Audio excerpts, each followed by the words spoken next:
Naruto was furious. Actually, the word furious doesn't even come close to describe the level of anger the orange-clad boy was radiating.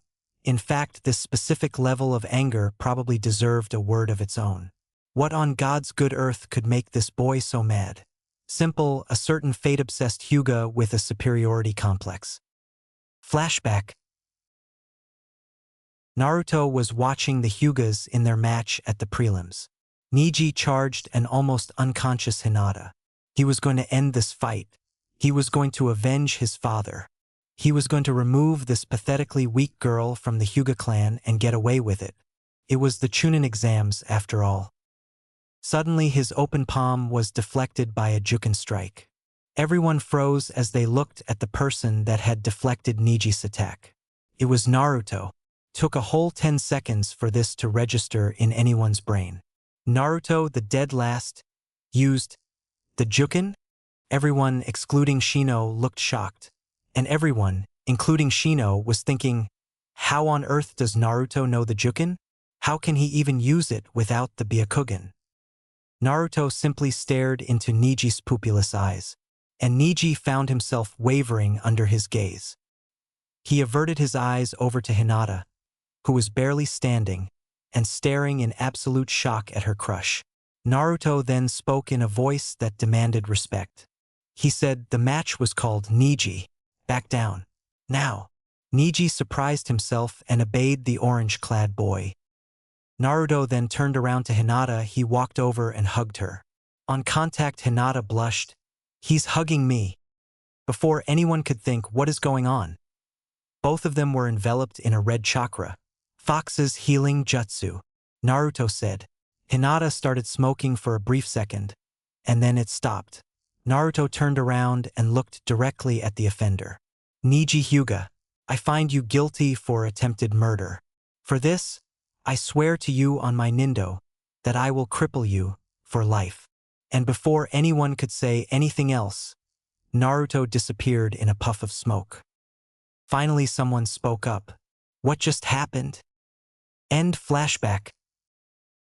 Naruto turned the corner. That's it. That's the last straw. He thinks he's so high and mighty because he's a genius. Well, I'm going to show him what a real genius looks like. Naruto walked into his apartment and opened his closet. He reached behind the ugly eyesores the shopkeeper called a jumpsuit and pulled out a box. It's time they know who the real Naruto is. Later that night, at the Hyuga compound, Hayashi Hyuga was sitting in his personal library, enjoying a good book and a cup of green tea. However, for some reason, his book was just not as interesting as the events his daughter had told him about. It seemed slightly unreal, but then again, the Namikazes always seemed to surprise him. So Minato's son can use the Juken. I'll have to ask him how he compensates for the Byakugan. Something behind him made a noise. He found nothing, and his Byakugan told him there was no Genjutsu, but he knew there was something in front of him. Good evening, Lord Hayashi, said a voice that came from nowhere. I was just thinking on how the Namikazes never cease to amaze me, Hayashi said with a smile. And Naruto rippled into view, wearing a coat that looked just like the fourths with the exception of the kanji, which now read, Fox. You do realize you have just told me my heritage, something that was not supposed to happen when I became a Chunin. That didn't stop you from finding your father's box. Touché. So, why have you decided to appear before me? I need some information. About the Hyuga clan. What else? I see. May I ask if it has anything to do with threatening to cripple my nephew? Yes, it does. Hayashi nodded. He knew it was impossible to talk the boy out of it. He was the son of the fourth, the most stubborn of the Hokages. I see. May I inquire as to why you want to do that to my nephew? He hurt someone precious to me. That is unacceptable. You do know that despite the fact that he tried to kill her, she really loves her cousin. If I had a family, I might understand that. Naruto, if you're referring to the fact that I didn't adopt you, Sandaime was keeping you safe by keeping your identity a secret, and if I had adopted you, too much suspicion would have been aroused. All the same, since you didn't adopt me, I grew up with the only comfort being the thing responsible for all of my torment and pain. Calm down, Kit. It wasn't his fault, Kyubi said to the ranting boy. Fine, fine. Forget I brought that up, Naruto said. But, all the same I need some information. Very. Well, what do you need it on? Niji. Why he has such a annoying, fate-obsessed, oh so much holier than thou attitude. Ah, now that's a story.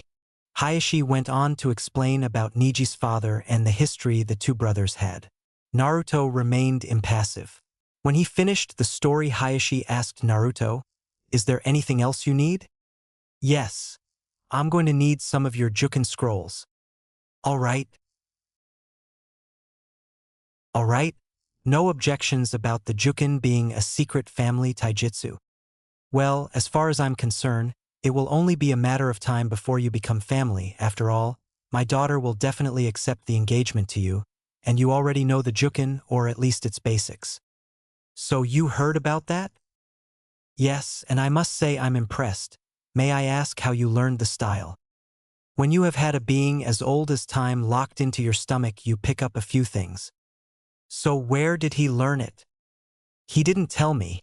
Something about keeping a mysterious personality. Well, you have access to my library. Feel free to come and go as you please, wearing that of course, Hayashi said, pointing to the coat Naruto was wearing. Of course, thank you Lord Hayashi, Naruto said as he bowed. You know, if you are dropping the mask, your fiancé should be the first one to know. I'll take care of it. Don't you worry about a thing, except the health of your nephew.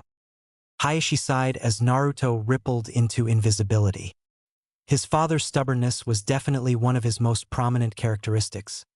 He hoped his grandchildren wouldn't take after his father in that regard.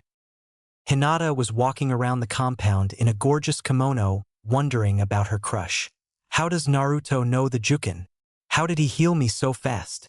She blushed, thinking on the contact between them. Well, all good things must come to an end. She sighed. She walked into her room, looking for a change of clothes. She was going to go out for her daily Naruto reconnaissance rounds. She took out her jacket and was about to put it on her desk when she saw an envelope sitting there. What is this? She opened it up and read it. To Hinata, the most beautiful girl in the world. This is your favorite, orange-clad genin. She nearly fainted reading that. Now don't faint on me, I can't risk anyone seeing this letter. By the way, please burn this after reading it. Sorry you can't keep it as proof that I love you, but this is very important. The previous warning was the only thing that kept her on her 2 feet. She could not let herself fail him. Now there are some very important things I need to tell you. The first is, I am a genius. You probably guessed this when I used that Jukin strike. If not, then I must be one amazing actor. The second is a SS class secret. I am the son of Minato Namikaze and Kushina Uzumaki. The third and fourth secrets are related. Now promise me and yourself that you will not make any judgments until you have read both secrets. The third is that Kyubi, the nine-tailed fox, is neither a demon nor is he responsible for the attack on Konoha, and he was forced to do so by Manda Uchiha. The fourth secret is another SS class secret, but it answers the all-important question on how do I know any of this. The truth is, Kyubi was sealed into me. Hinata dropped the letter. Naruto, her crush was the vessel of a demon? No, Kyubi is no demon, Naruto said so. Naruto wouldn't lie. She picked up the letter and continued reading. I realized that this information may have compromised your view of me, but I couldn't live with myself if I didn't tell you. So it was rather necessary that I tell you. If you want to talk to me, go to the training grounds you normally find me. Yes, I know you follow me. Now remember to burn this. I'm truly sorry you cannot keep it. I will wait for you at the training grounds. Hope to see you there. Love. Naruto Uzumaki Namikaze. Hinata changed faster than she thought was possible and ran out of the compound. She ran to the forest and headed to Naruto's special training ground. She saw him sitting on one of the high branches and landed next to him. HHH hello and Naruto-kun. Hey Hinata-chan, I'm over that way, Naruto said, pointing to a small clearing. Hinata looked very confused. Then suddenly it dawned on her that this was a shadow clone. She nodded and jumped away. This time she landed in the clearing. She looked over to Naruto, who was standing next to a man with red hair and what looked like 9 tails behind him. The man was also chained to Naruto. She looked at him, curious. Who was he and what was he doing chained to Naruto? Hello Anartica. May I ask who he is? Hey Hinata-chan. Yes, you may ask. This is Kyubi. Hinata's jaw dropped. This handsome redhead was the Kyubi? The 9-tail fox? The Buji that had attacked Konoha? Why you're KKK Kyubi? Naruto and Kyubi just looked at her and in unison said, "Believe it." BBB, but how? I think I should explain this one, Kit. Perfect, gives me more time to analyze this jutsu, Naruto said, holding a scroll in front of him. Hyuga-sama, I am Kyubi, and as Naruto's letter explained, I'm no demon. In fact, none of the Biju are. Hinata looked at Kyubi curiously. You see, the Biju are simply creatures granted spiritual power by the Great One, the only true God. Why he did this, I have no idea. Just that he did, and now I'm stuck in him. You make that sound like that's a bad thing, Naruto said. The only good thing that came from getting sealed into you instead of someone else is the development of your servant's freedom jutsu, Kyubi said. Like it's my fault? If you want to blame anyone, you should blame Mandra, Naruto said. Fair enough. WW Watts the SSS servants FFFF freedom JJJ jutsu? Hinata asked. I'll take this one Q, Naruto said, putting the scroll he was reading down. It's a jutsu I developed that allows the user to let a sealed object out of whatever it is sealed into. However, the sealed object is still connected to the other object through a chain. If you haven't guessed, that's why Kyubi is standing here. This has allowed me to stop Q's complaining about not getting any fresh air. Do you have any more questions?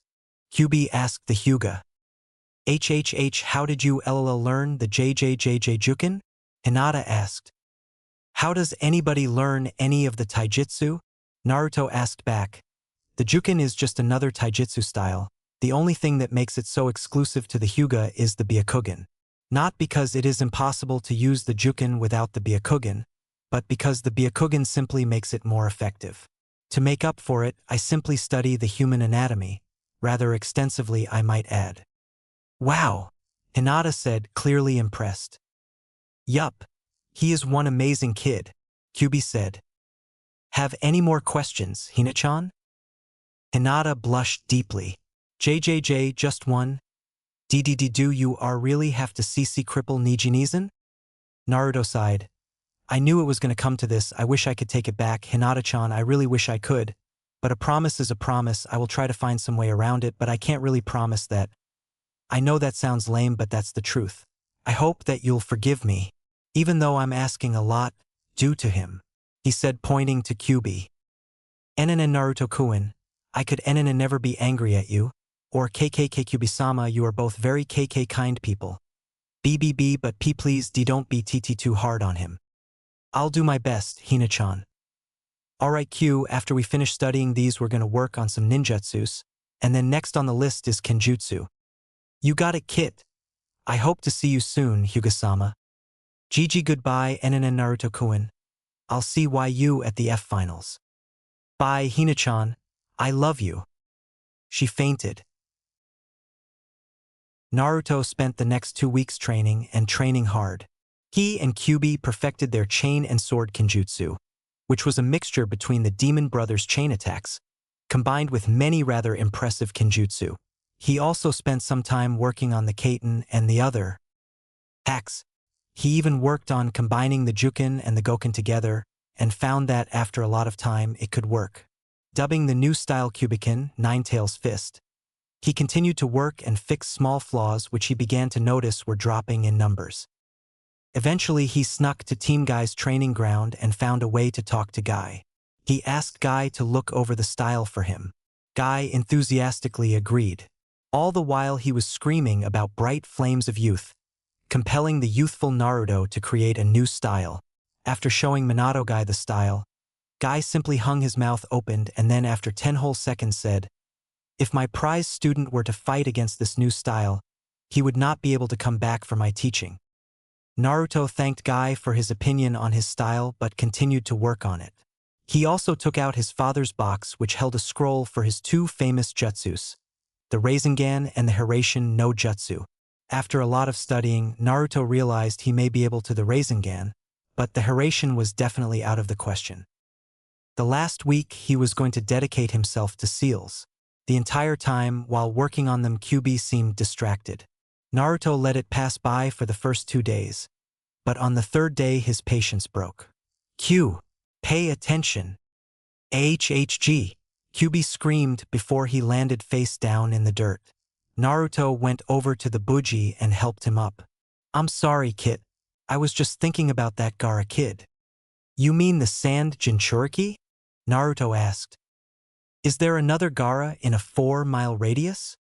"Funny. So what about him?" "Well, Shikaku may not have been sane exactly, but he wasn't a psychopathic killer." "Really? Well, now that you mention it, he did look like he hadn't had much sleep for a long time." "Hey, I have an idea." "What?" "You know how we were going to work on seals this week?" "Yeah. Wait. You don't mean NO? "No, I won't do it. You'll never get me to do it." "No." Later that night, Naruto was hiding. This time, however, he was not hiding from Anbu for pulling a stupid prank. He was hiding from any prying eyes. This was a self-assigned mission of the utmost importance. "I can't believe you talked me into this," Naruto said seemingly to himself. "Trust me, Kit. This boy will thank you for the rest of your life for this." Naruto sighed. This was going to be a big job. Gaara sat on the musty old recliner. He hated his life. In truth, he could probably sum it up in 3 words. Pain, death, and sleepless nights. That's 4 words.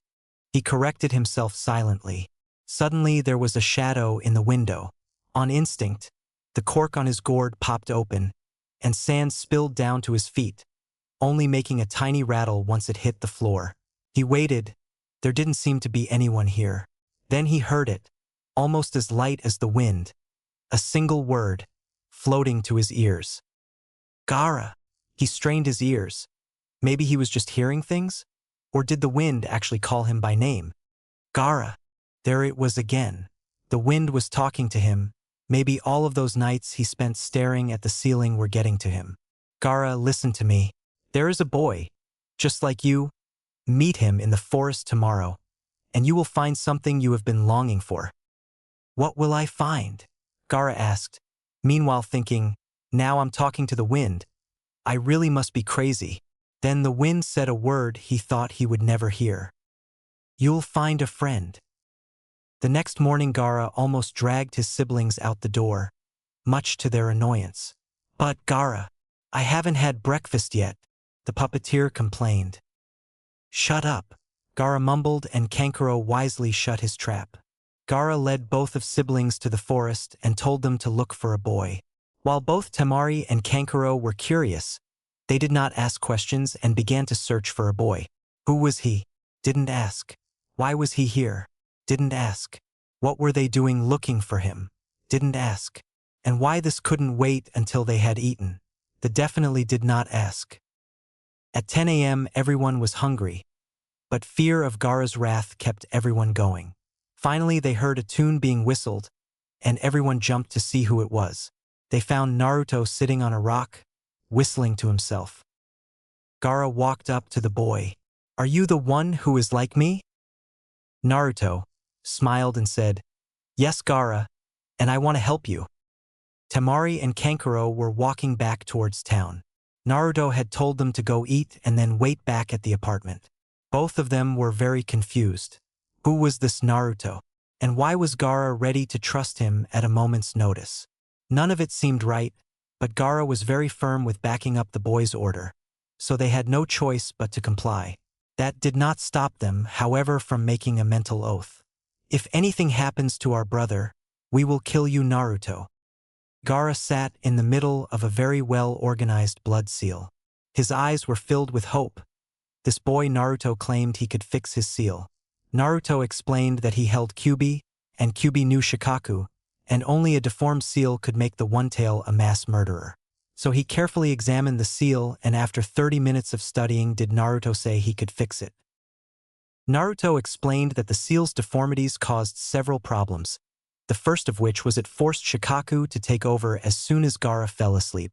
Gaara of course knew this. What he didn't know was Shikaku had no say in the matter, making the insane Biju angrier, increasing the need to kill.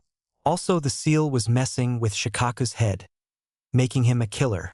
The final thing the seal did was it gave Gaara the ultimate defense at all times, which after further studying was only supposed to happen when Gaara wished to live. Gaara growled, but then Naruto explained that when the process was complete, Gaara would have more control over sand than he could ever dream of having. And so Naruto immediately set to work, setting out the blood seal, and preparing Gaara for the repairing. Naruto then took out an ink brush and carefully began to work on Gaara's seal. Suddenly Gaara heard that voice. "Kill him. He is no friend. He will kill you like the rest of them." But then he heard the same voice again, but it said something completely different. "Don't listen to me. I don't know what I'm talking about." Well, that's new, Gaara thought. "No, shut up. Listen to me. You have no friends. Shut up yourself. Naruto is a friend." "No, he will kill us. You must destroy him.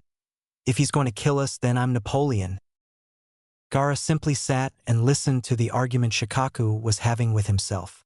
It was very interesting having the same person change views in a matter of seconds. But one thing he noticed was whenever Shikaku said to kill, he didn't feel like he needed to, like it was more of a suggestion. Then there was silence. "And there you go," Naruto said. Gaara blinked. "You're finished." Yes, the real Shikaku should be able to talk to you, and you should be able to get a good night's sleep. Naruto, thank you. Is there any way I can repay you? Don't worry about it. What are friends for? Friends. He thinks of me as his friend. Gaara then did something he had not done for a very, very long time. He smiled. Naruto, there is something you should know. Naruto looked at his new friend. Suna and Odo are going to invade Konoha. I was originally supposed to lead the attack, but in order to repay you, I will fight for you and your village. Naruto simply smiled and said, "Thank you, and I will see you there." Gaara came back to the apartment smiling. When Kankuro saw him, he nearly jumped out the window. Temari didn't fare much better. As Gaara ate dinner, Temari and Kankuro simply sat on the other side of the table and gawked. What on earth did Naruto do? They both thought. Then the next words out of Gaara's mouth really scared them. "Well, I'm going to bed. Have a good night's sleep." Both Temari and Kankuro forced themselves to stay awake, both fearing that an evil sand monster would come into their rooms and kill them. When they got up, they were surprised to see a very peaceful redhead sleeping on the couch. What did Naruto do? Anxiety was hanging over the Chunin exam finals like a fog hangs over a bay. Everyone was anxious to see Naruto. Almost nobody had seen him during the last month. But after the Jukin strike incident, everyone was eagerly waiting for his appearance. Hinata sat next to her father and her sister, eagerly awaiting the appearance of her crush. Then she heard a voice. It sounded very small and light, like the wind. "Hinata, I'm glad you could make it. Wait till you see the entrance I'm going to make." It had sounded like it was whispered into her ear, but there was no one there, but she waited. The protector was waiting for Naruto to show up, and Neji was smirking to himself. So the loser didn't even show up. Huh? All the better. Once he thought the word loser, the memory of Naruto deflecting his attack with a Jukin strike came back to him. Even though he would never admit it, even to himself, he was frightened. Slowly a mist started rolling in, almost unnoticeable until it had covered half the arena. Then it thickened till the point where no one could see. Neji activated his Byakugan, but saw nothing. Suddenly from the center of the mist, a booming voice called out, "Neji Hyuga." Shivers went down his spine. "On the charge of attempted murder, you have been found guilty. Your punishment shall be..." "Me!" The mist faded away and in the center stood a certain blonde ninja. However, he was completely different. He wore a yandeme-style coat, with the kanji for fox on the back. At his side hung a katana, sheathed in an onyx black scabbard, with 2 red foxes etched in its sides. He wore a white shirt with a red spiral pattern on its front, and black pants. He also wore black ninja sandals. Niji Hyuga, today I fight you, not as Naruto Uzumaki, but as Naruto Namikaze, son of Minato Namikaze, better known as Yandame Hokage, Konoha's Yellow Flash. Niji was doing all he could to keep himself from laughing. This dead last loser was Yandame's son? In his dreams, maybe. You, Yandame's son? What planet are you on? Naruto simply opened his mouth and said, You may not know who I am, Niji, but I know you. What do you know about me? Niji Hyuga, age 13. Eye color, white, hair color, black, birthday, 3rd of July, birthplace. Konoha, blood type, O, rank, genin, hobbies, meditation. Niji Hyuga is the #1 rookie of his Ninja Academy graduating class. He is also considered to be the strongest and most talented of all the Konoha genin, until today that is. He also thinks his father was forced to go in Hayashisama's place when Kumo demanded a body in retribution for the death of one of their men, when in fact Hyatsu volunteered. He also is stubborn, hot-headed, fate-obsessed, and has a superiority complex that dwarfs the entire ego of the Hyuga clan. Niji was impressed. Most of that information was true, and it was impressive the idiot knew some of that. But there's more. Niji Hyuga also thinks that he has suffered in life because he lost his father. Well, today, I plan on showing him what suffering truly is. What do you know of suffering? Niji said, about to go into a long speech about the caged bird seal. I know that you don't need a seal on your forehead to feel pain. Naruto shot back. Niji blinked. How did he know about that? Let me tell you what suffering is. Before I show you. Suffering is when you never really know your parents. Suffering is not having someone to comfort you from your nightmares when you are little. You at least have memories of your father. I didn't even know his name till I turned 8. Suffering is being hated by this village. Maybe even more than a Rougenin would be hated. Suffering is having attempts on your life happen regularly since the day you were born. Konoha's council wanted me to die the moment I came into the world. You think you know what suffering is? You haven't even begun to understand the word. Silence. Many in the stands stared at Naruto in wonder. Was it really that bad for him? Even some of the adults who had mistreated him gaped. I knew I glared at him, but attempts on his life? Niji, too, stared at the boy. He's gone through all of that? So, Niji, prepare yourself. Pain is waiting just around the corner, Naruto said. The protector started the match and Niji activated his Byakugan and slipped into the Juken stance. Then Niji noticed something. He couldn't see Naruto's chakra coils, or the chakra points either. Naruto, however, had a huge grin growing on his face. Weird how you can't see my chakra points, huh? Niji looked up at Naruto, waiting for an explanation. The first gift from my parents. My father's coat of invisibility. Designed by Hayashi Hyuga during his teenage years, he wanted something he could use to sneak out of the compound without getting caught. So it not only hides my physical being from view when activated, it hides my chakra from your eyes even when it isn't on. Cool, huh? Niji realized something very important. His entire attack plan was rendered useless. Without seeing the chakra points or the coils, his Juken would no longer be effective, and his plan to render Naruto useless was a bust. One thing he didn't realize, he was open for attack. Yaya! A voice yelled behind Niji, who was suddenly flying forward toward Naruto. Naruto sidestepped, as if he was dodging a person walking by. Niji landed with an oof. He looked behind him just in time to see a Naruto ripple into view. Then the Naruto that had just appeared disappeared in a cloud of smoke. Oh, how the mighty have fallen, Naruto said. But you see, now that I've rendered your Byakugan useless, we can have a fair Juken fight. What do you say? Niji didn't say anything. Instead, He charged Naruto for all that he was worth. He launched 2 palm strikes toward Naruto, both of which he dodged easily. Then Naruto sent a palm strike of his own into Niji's thigh. "Aya!" he cried, clutching his leg in pain. Niji landed on his backside, clutching his leg until the pain subsided. Then Niji looked up at Naruto and smiled. "You are in my field of divination. Hak Rokujion Sho, 64 palms. Hakusho Kaiten." The crowd gasped. Naruto knew the Kaiten? What more could he do? "Ah!" Niji cried as he felt the pain of his own attack.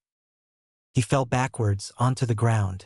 Before he could move to get up, he heard, "Earth style. Bonebreaker no jutsu." Suddenly Niji's arms and legs were caught in large rock restraints, firmly locking him to the ground. "Niji, this is your last chance. Apologize to Hinata." "Why should I, a genius, apologize to that whhh?" The restraint holding Niji's right leg had split in the middle.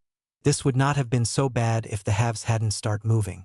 One half started heading left, the other started moving right. 5 seconds later, a sickening crack echoed in the stadium. Naruto heard a very familiar sound. Sobbing. Looked directly into Niji's staring eyes and said, "No, you will not cry. You are not even allowed to cry until you have been through as much as I have." Niji simply stared back, not even trying to stop the tears rolling down his face. "Please," he said, "just cripple me." "What?" Naruto asked. "Cripple me. You won, I lost. Fate weighed us and found me lacking. Fate said I was the loser. You can rub this into my face for all eternity. But please, please, for my crippling, make it quick." Naruto nodded his head. His right hand started to glow red. "Niji Hyuga. From this day forward." Naruto lifted both hands.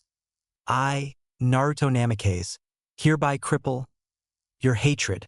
Naruto tore away Niji's headband, and he forced his glowing hand onto his forehead. Suddenly Niji had thousands of memories flooding his mind. These memories, however, were not ordinary.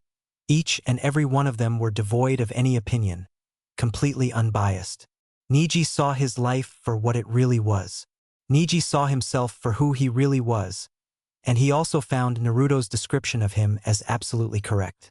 Niji saw himself for the jerk he was. Then it was over. Naruto stood there, hands still glowing, but in his hand was something he thought he'd never see. A caged bird seal. His caged bird seal. Was he free? From this day forward, the Niji that was will no longer be the Niji that is.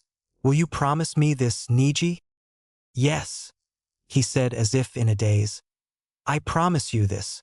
Then the caged bird seal, the one that was on Niji's forehead as of 7 seconds ago, started to dissipate, until there was nothing left of it at all. Niji cried, not in pain, but in gratitude. Now that he had seen his true self, he realized some very important. He deserved nothing good. He deserved to be crippled. He deserved to have his father taken from him. He even deserved the seal that was placed on him. Nearly killing Hinata alone was enough for Naruto to cripple him. But Naruto had shown him mercy, and even done him one of the greatest favors a Hyuga branch member could dream to ask. "Thank you, Naruto. You are truly deserving of your dream." Naruto smiled and said, "I'm glad someone thinks so." Then to medic Neens came, a stretcher between them, and carried him off. Match winner, Naruto Namikaze. The crowd cheered, and Naruto was bathing in the praise, until a voice, one he didn't want to hear, called to him. "Sorry to ruin the moment, Kit, but I smell him." "Which one?" "The one who smells of snake." "Understood." Naruto smiled, and then before everyone's eyes rippled into invisibility. While invisible, he created 200 clones and sent them into the crowd. He himself went over to Gaara. "Gaara? Can you hear me?" Gaara looked around, trying to find who had said that. "Gaara, it's me, Naruto. I'm speaking into your right ear. Can you hear me? Nod yes or no." Gaara nodded yes. "Good. Right now I have found an enemy of mine. I want you to help me. Will you do it?" Gaara didn't need any encouragement, but the Biju in him gave it anyway. We must help Wind. Yes, we must. Help Wind? Help Naruto? So since neither he nor Shikaku were in disagreement, he nodded yes. Behind the Kazekage, an almost unnoticeable poof of smoke appeared. There is one thing you should know. My enemy is acting like the Kazekage. Gaara simply nodded. Then he faced his siblings. Neither one of you will fight in the invasion. If you do, I will kill you. Neither of them argued. Suddenly, out of nowhere, the Kazekage went flying to the arena floor. Aha! What the? Cried Sarutobi. Then something else happened, something nobody expected. The Kazekage's face came off. There it floated 3 feet above the ground. Then they saw who the Kazekage really was. Orochimaru was staring straight at the face he had used as a mask. Then he started to see the fist that had grabbed it. Then he saw the arm, then the torso, then the other arm and the legs. But the one thing that caught his attention was the red chain that was connected to his wrist. That chain ran over to another arm, which led to a red-headed man with an aura that looked like 9 tails behind him. My father's second gift to me, Kyuubi. Naruto said simply. He then turned to Orochimaru. You remember Kyuubi, don't you? Because he remembers you. And how you brutally murdered my kit and my mate, and let's not forget how you taught Mandra Uchiha how to use the advanced Sharingan to control Biju. As far as I'm concerned, you are about as much to blame for my attacking Konoha as that annoying team. Orochimaru stood up and said, Yes, I did. But you are a demon. Who's to say that you wouldn't attack Konoha anyway? Naruto and Kyuubi looked at each other and laughed, leaving Orochimaru in the dust as to what they were both thinking. What is so funny? He asked, very annoyed. Naruto and Kyuubi ignored the Sannin, only succeeding in making his even angrier. What is so darn funny? Naruto, after composing himself, said to the snake Sannin, Why don't you ask you sensei? Orochimaru looked at the boy quizzically. What could the boy possibly mean by that? The Sandaime simply stood and said loudly so everyone in the stadium could hear him. He means that none of the Biju are actually demons. Everyone gasped. They are simply intelligent beasts with more power than many can believe. In perfect truth, Biju are actually good-hearted creatures. And well, as Naruto says, believe it. Well, there you go. Right out of the Hokage's mouth. Naruto said with a grin across his face. Now as for you, he said, pointing directly into Orochimaru's face. Well, let's just say we got something special in mind for you. Suddenly Kyuubi and Naruto charged Orochimaru. He easily dodged both of their attempts to ram him, or so he thought. This fantasy was shattered as soon as the chain between them hit him in the chest. Suddenly the Biju and his vessel turned around, crossing the chain over itself, successfully wrapping the Sannin in the chain. Now we're going to have some fun, Naruto said with a sadistic grin. Oh yes, I love this part. The air itself seemed to tense with suspense when suddenly Kyuubi and Naruto did the most unexpected, cruel, and vicious torture known to man. They broke into song. Yandame, Yandame, Yandame. Minato Namikaze beat the snake and took his sake and drank it all away. Hey! Almost everyone's sweat dropped. The sang he verse again, jumping around Orochimaru with all of the energy of schoolboys. Now for the second verse. Hooray! Hooray! Hooray! Hey! Naruto Namikaze beat the snake for goodness sake and threw him far away. Hey! Meanwhile, in the stands, anyone who had any sort of relationship with the boy were now denying that they knew of his existence. The only ones who actually said they knew him were proud of the caught that he had caught a Sannin and was humiliating him before all of Konoha. A kunai sliced through the air, heading toward the boy, its thrower smirking to himself. The boy go too cocky. A true ninja should know better. His smirk died as soon as the kunai hit a wall of sand. Geez, Gaara? Nothing like waiting till the last minute, huh? Naruto said as the redhead made his presence known. Hey, I came, didn't I? Gaara said, huge smile on his face. The one who had stood in Orochimaru's defense thought maybe now would be a good time to leave. only to find his feet caught in sand. The ninja paled. Hey, would you by any chance have Orochimaru's lackey caught? Do you? Naruto nearly laughed. Why don't you ask him? Gaara replied. Aya! Someone screamed. Then a huge tentacle of sand revealed that someone to be Kabuto. Absolutely wonderful. Now they can both die. If you kill me, Suna will attack, Orochimaru yelled. No, they won't, Kyuubi told him. You see, the kit had sent about 100 clones out into the city. These clones took out any of your Odo Nins while at the same time telling the Suna Nins what happened to their Kazekage, which, in order to get his face, has to mean you killed him. Trust me. They won't lift a finger to help you. Orochimaru was in shock. Absolute shock. He had nothing left. Every single trick he had was countered. He had nothing left at all. Now, Naruto said, for your punishment, you will be locked in an unbreakable dome of sand with Kyuubi, and both of you will be restrained to keep you from performing jutsus. The dome started to form and Naruto preformed the Bone Breaker Jutsu, keeping both Kabuto and Orochimaru restrained. Once the dome covered his head, Kyuubi began. Now Orochimaru, my kit and mate are going to be avenged, with a little of my own pain thrown into the mix. Ha ha ha ha ha. Orochimaru felt his bladder go. Took 3 minutes. Only 3 minutes. As soon as the dome closed, a muffled scream was heard. Gaara used his third Ijutsu to look inside but deactivated after 2 seconds of witnessing what the Biju was doing. 3 minutes was all it took. The chain that had been sticking out of the dome faded and Naruto felt his tenant return. Listen, Q, I don't care if he was an enemy, you keep those memories to yourself. Understood. Are you sure you don't want to see how I ripped his fingers off before going for his dash? No. Party pooper. Naruto turned to his friend.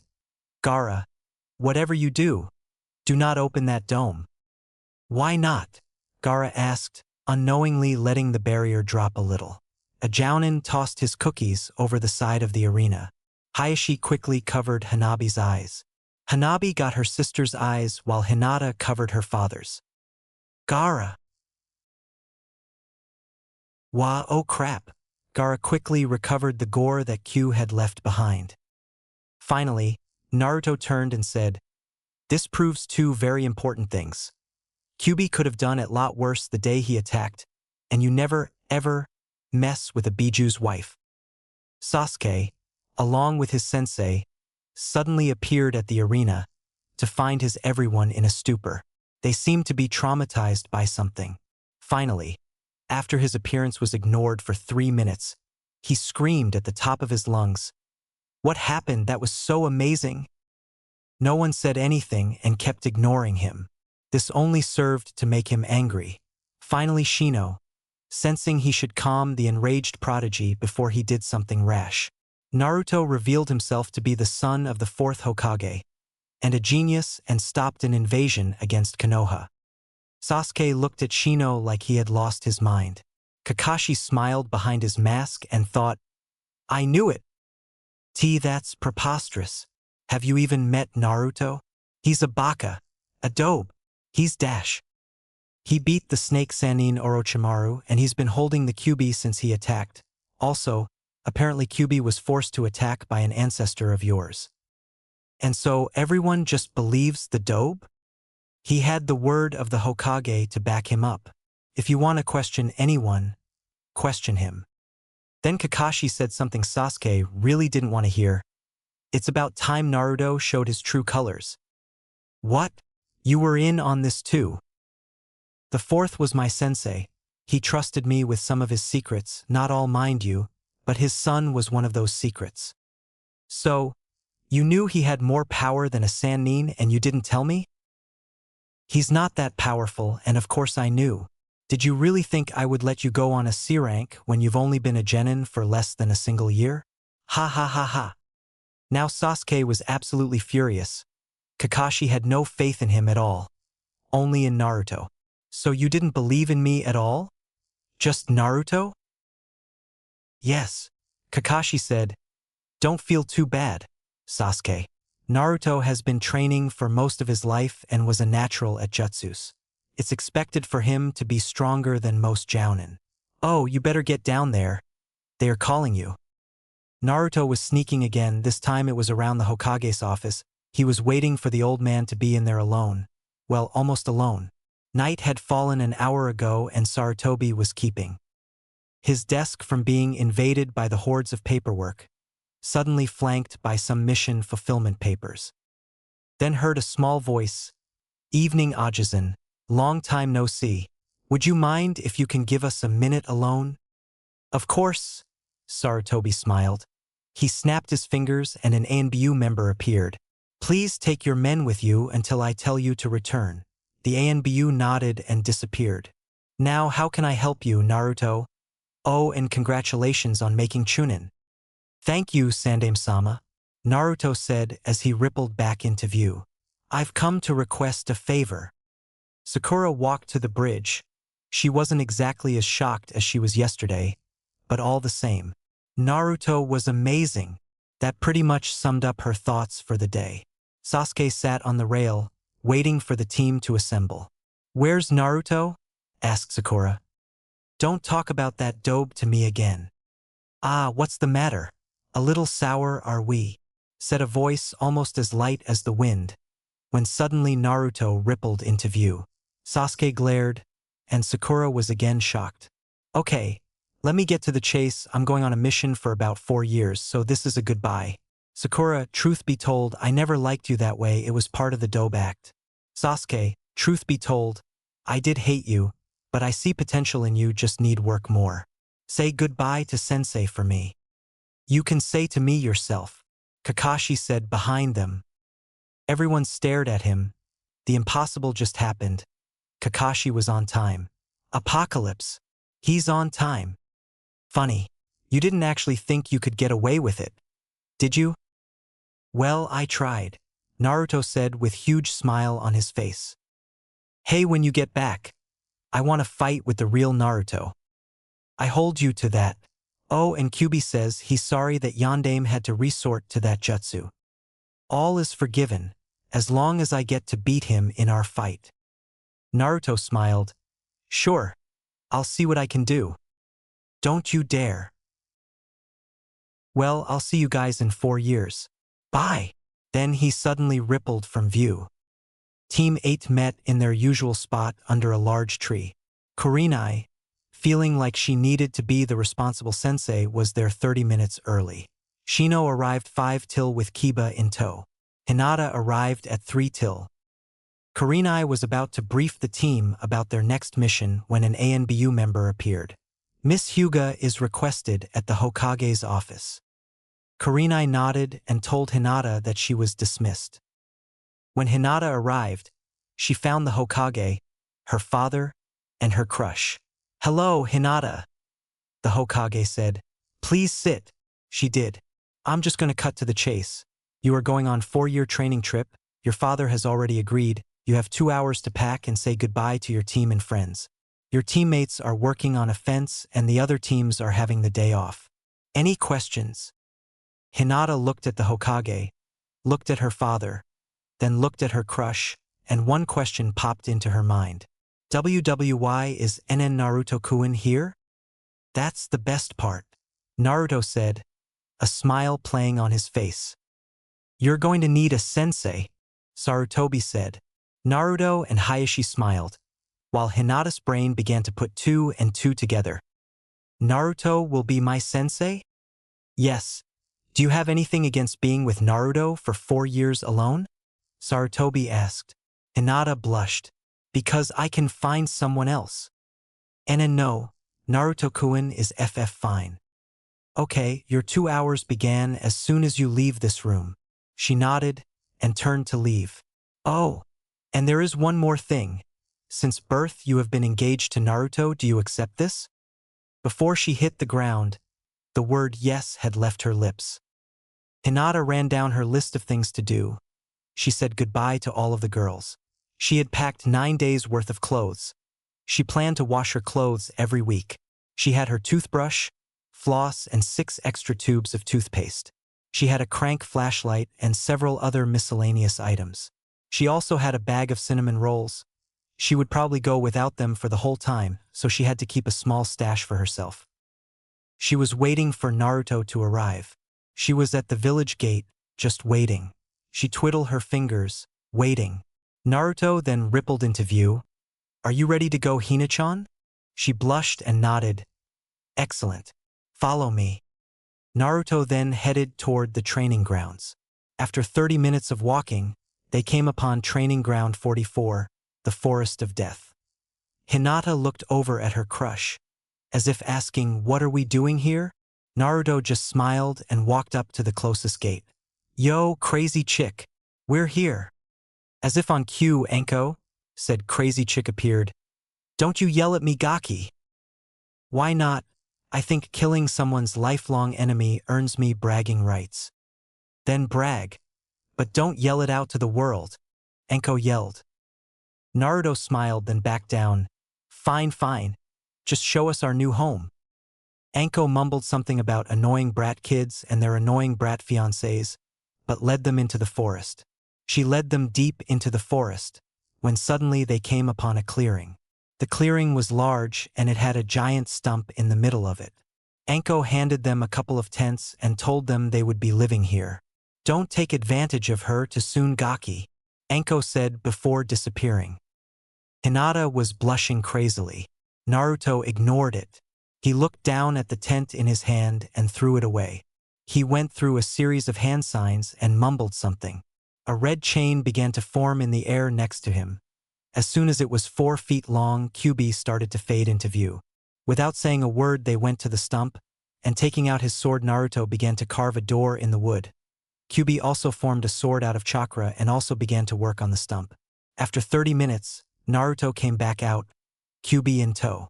Naruto grabbed his bag and disappeared back into the stump, and then he told Hinata to come in. She followed and found the inside of the stump to be a 5-room apartment-like house. There were 2 bedrooms, a kitchen, a dining room/living room, and a makeshift bathroom. Sorry, the bathroom isn't that great, but it's hard to install indoor plumbing in a tree stump. Hinata watched in awe as Naruto began pulling out a gas stove, a refrigerator, a bookshelf, and a generator out of a single scroll. Luckily, there is a small underground river underneath the toilet that'll keep it from stinking. How did you do all of this?" she asked. "It's the sword he has, another gift from his parents," QB said, carrying a box of clothes into one of the bedrooms. "Apparently, my mother was from a hidden village called Whirlpool, and the village was famous for making weapons, this one in particular." Naruto pointed to the sword at his side. "Is called the Fox Blade. It has several little abilities which are very cool. One of them allows me to convert my chakra into any element I could possibly think of. This gives me the ability to have an affinity for any element, so, to answer your question, I changed my affinity to grass and this helped me carve the wood. I also used some wind and fire to help out also. The second ability is that it allows my opponents to become very unlucky and allows me to become lucky instead. In fact, it's probably because of this sword that Orochimaru is dead. Does that help in any way?" Hinata nodded. "Good. Now get your room unpacked. Your training begins shortly." Hanabi Hyuga stood with her team, in line to get their scroll. They had passed the first test and were about ready to begin the second test of the Chunin exams, the Forest of Death. Hanabi remembered what her sister had told her about the forest, the giant tigers, the forest leeches, and the poisonous plants. Hanabi mentally slapped herself for not bringing the notes she had written down. Oh well, the past is the past. Finally, her team, Team 23, was given their scroll, a heaven scroll. She then walked over to the second gate. At this gate was Team 22, or better known as Team Konohamaru. "Hey Hanabi," Konohamaru said. "Hello, Konohamaru, Moegi, Udon. How are things going?" Hanabi asked. Konohamaru, seeing as how Naruto left, felt he needed a replacement, and was now wearing a bright orange t-shirt with black pants. Udon wore standard issue shinobi black pants, shirt, and fingerless gloves. Moegi was stunning. She had truly lived up to her claim of being the prettiest girl in the class. Her hair ran down her back like a waterfall. Her eyes were burning with a determination that could blind someone if let loose. Her clothes were humble but attractive in the most beautiful way known to man. Her beauty was indescribable, but it was her strength was beyond words. Things are okay, I guess. Suddenly a voice came over the speakers. All right, Gakis. You know what it's going to take, you know about most of the threats, but there is one more you guys need to know, the 3 fears of the forest. Do not cross them. 4 years ago I gave them 2 of each scroll, they still have them. The last team that faced them came back with only 1 survivor, and whether or not he survived is debatable. If you see any of them, do not challenge them, they will leave you alone otherwise. You may begin.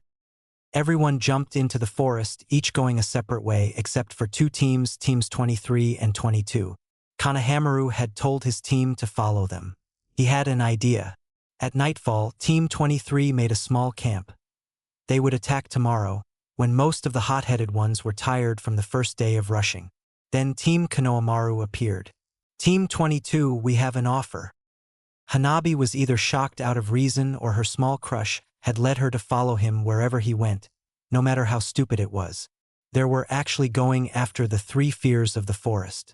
Just how stupid was Konohamaru? And yet here she was, following him. What does that say about her? She sighed. Hey Hanabi? Konohamaru asked, breaking her out of her mental monologue. What do your eyes see? Hanabi activated her Byakugan. She didn't see much. She did see a woman. She quickly looked her over, a drop-dead gorgeous kimono, rather dark blue, almost black hair. All she could see was her back. I see a woman. She has a basket in her hand, and she is walking toward a large tree stump. All right, we'll ask her about the 3 fears, Konohamaru said.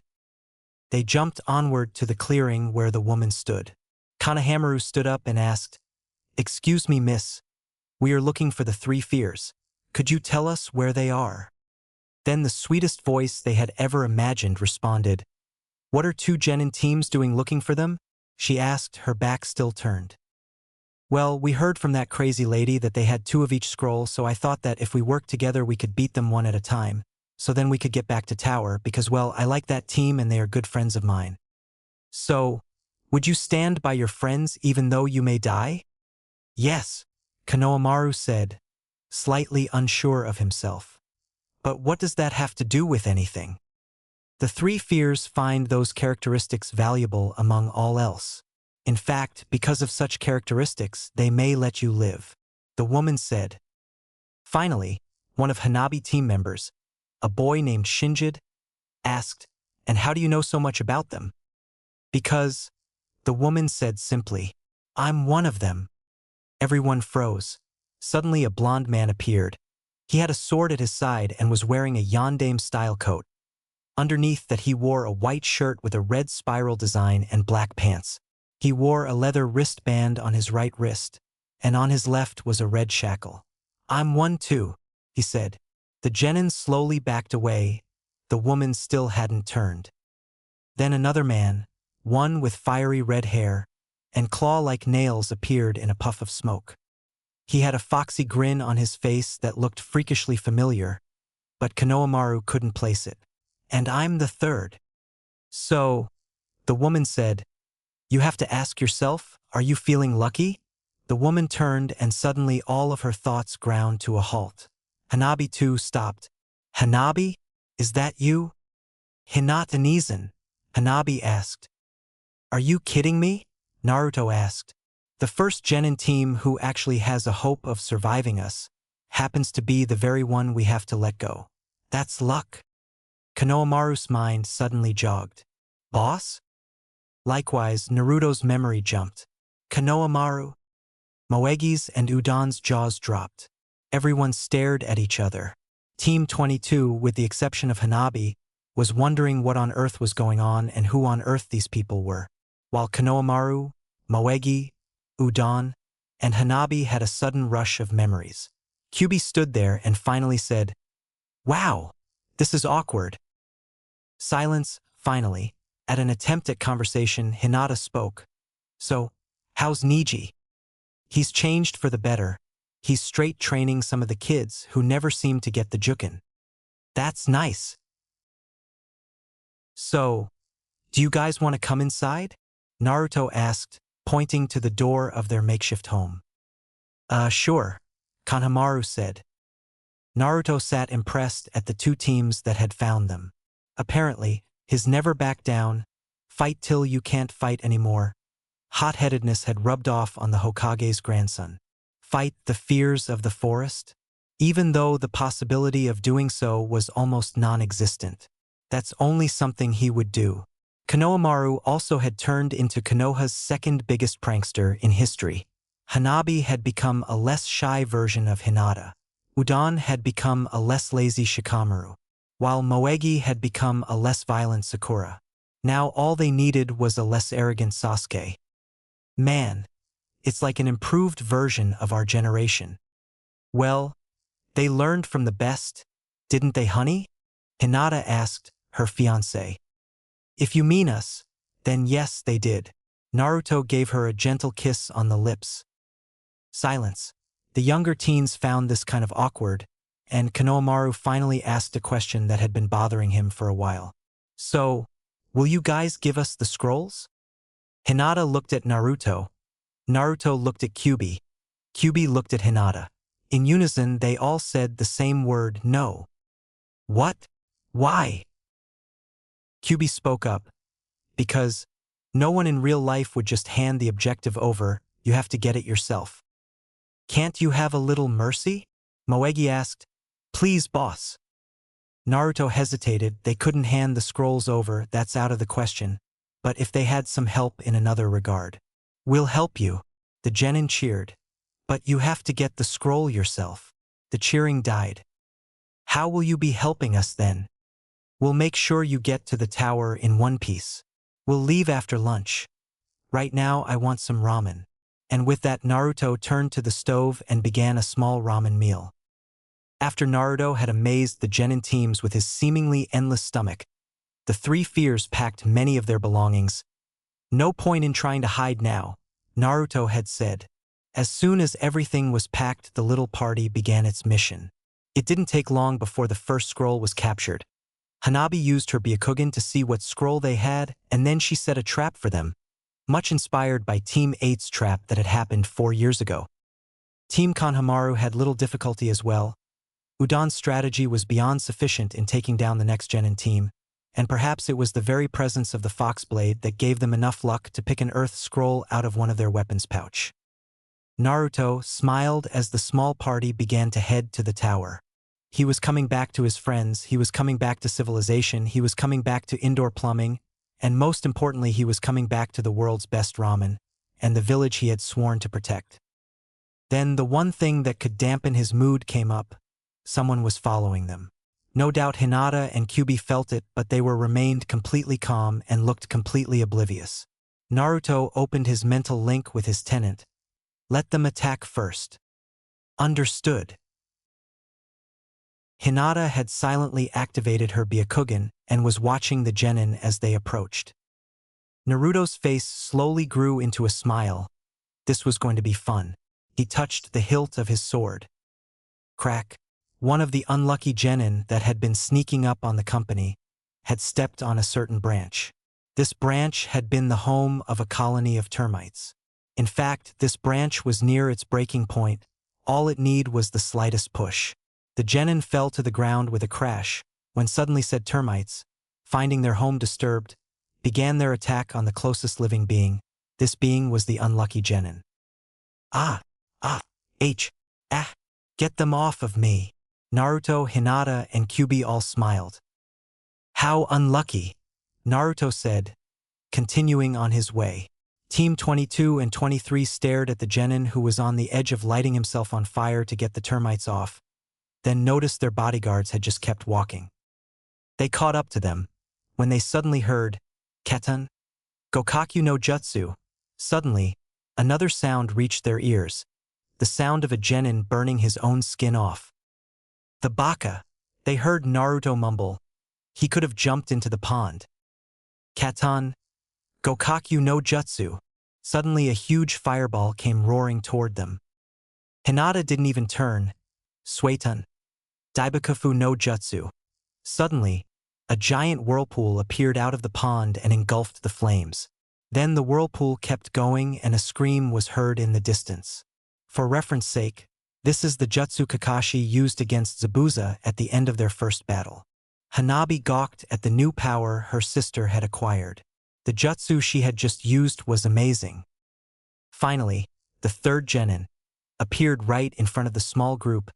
"You won't get past me," he cried. "I had the first one," Naruto said. "Well, it's not my turn. I had that girl who used the fire jutsu.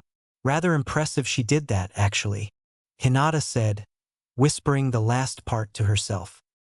"Guess it's my turn." Kyubi sighed. Kyubi walked in front of the group. His killer intent spiked. His red eyes had an animalistic look. His whisker marks became actual whiskers. His teeth grew longer. His ears became pointed and moved to the top of his head. He dropped onto his hands and feet. His flaming red hair grew over his whole body. Kyubi was the fox once more. His giant figure towered above everyone. The genins cowered, leaving only Naruto and Hinata standing. The fox inhaled with his nose. It was like a whirlwind. "You smell like fear." The boy turned to run, but only wound up running into a trap he had set for a battle. The trap was very effective. The boy would never move again. Kyubi reverted back into his human form. "Let's go, I want some ramen." When Team 22 and Team 23 entered the tower, they split up and said their goodbyes. Naruto, along with Q and Hinata, stayed with Konohamaru. And when they opened the scrolls, they found a very shocked Irika. "Na Naruto." "Hey Irika, it's been what? For years." "Wawa, what are you doing here?" "I came to say we're back and ready to rock." Hokage Tower was a mess. The secretary was unconscious. The halls were littered with paper, dropped by workers who didn't watch where they were going. The teams that were there for missions, reporting, or accepting were shocked into a stupor, and the ANBU guards could barely stand on their own 2 feet. The old man's pipe had clattered to the floor, and the Godame Hokage's sake battle accompanied it. "Ah man, someone beat me to it," Naruto said as he came in, noticing Tsunade sitting in the Hokage's chair. "Oh well, position for the 6th is still open, right?" Naruto asked the aging man. Tsunade turned to Sarutobi. "This is this Naruto?" Sarutobi nodded. "I think so anyway. I was going to say he looks like his dad." "Yeah, me and my old man are pretty alike, there's only one difference," Naruto said. "I'm better." "And you're humble too," Hinata mumbled jokingly. "I heard that." "You were supposed to." "All right, enough. No picking on each other until we get to the house," Kyubi said. "Speaking of which, is the Namikaze estate ready to receive us?" "Almost. We couldn't get into your father's mansion because we were in need of your blood," Sarutobi said. "Okay, we'll take care of that when we get there, but I have a couple of things to do first, one of which is to report my last 4-year mission. Let me begin by saying, it was a complete success." Naruto continued on to say how Hinata has changed and so on, how much stronger she is, the new jutsus and taijutsus she has learned, among other things. Sandame smiled the whole way through. "See, Tsunade, I told you he'd make a good teacher." Naruto's mind, hearing the name for the first time, finally recognized the woman. "So that's the legendary sucker, huh? This just might work." Naruto smiled. "Secondly, I have a complaint." Immediately, everyone's undivided attention was on the blonde. "Due to Hinata's new growth and my mask's destruction, I feel that my remaining in Team 7 is only a waste in my time and skill. I also feel the same about Hinata in Team 8. Don't get me wrong, our experience in both teams was vital to our growth, but to better use our abilities, I believe we should form a new team." "And why do you believe that a new team would be beneficial to Konoha?" Tsunade asked. "Because without me on Team 7, it would allow Sasuke and Sakura more time to grow, allowing for him to become more powerful before attempting to kill his brother. Also, as Hinata-sensei for the past 4 years, I know her tactics and strengths, something that would take Team 8 a while to discover, and thus it would be a waste of time and manpower. As if that's not enough, it's no secret that myself and the Uchiha don't get along. Tsunade looked impressed, though certainly were good reasons, but the teams were the teams. You have some good reasons, I'll admit, but I'm not going to change the teams.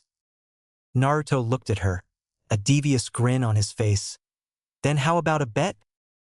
Tsunade both hated and loved those words. The look on her face was one of inner conflict as she tried to pry the dice out of the hands of her inner gambler.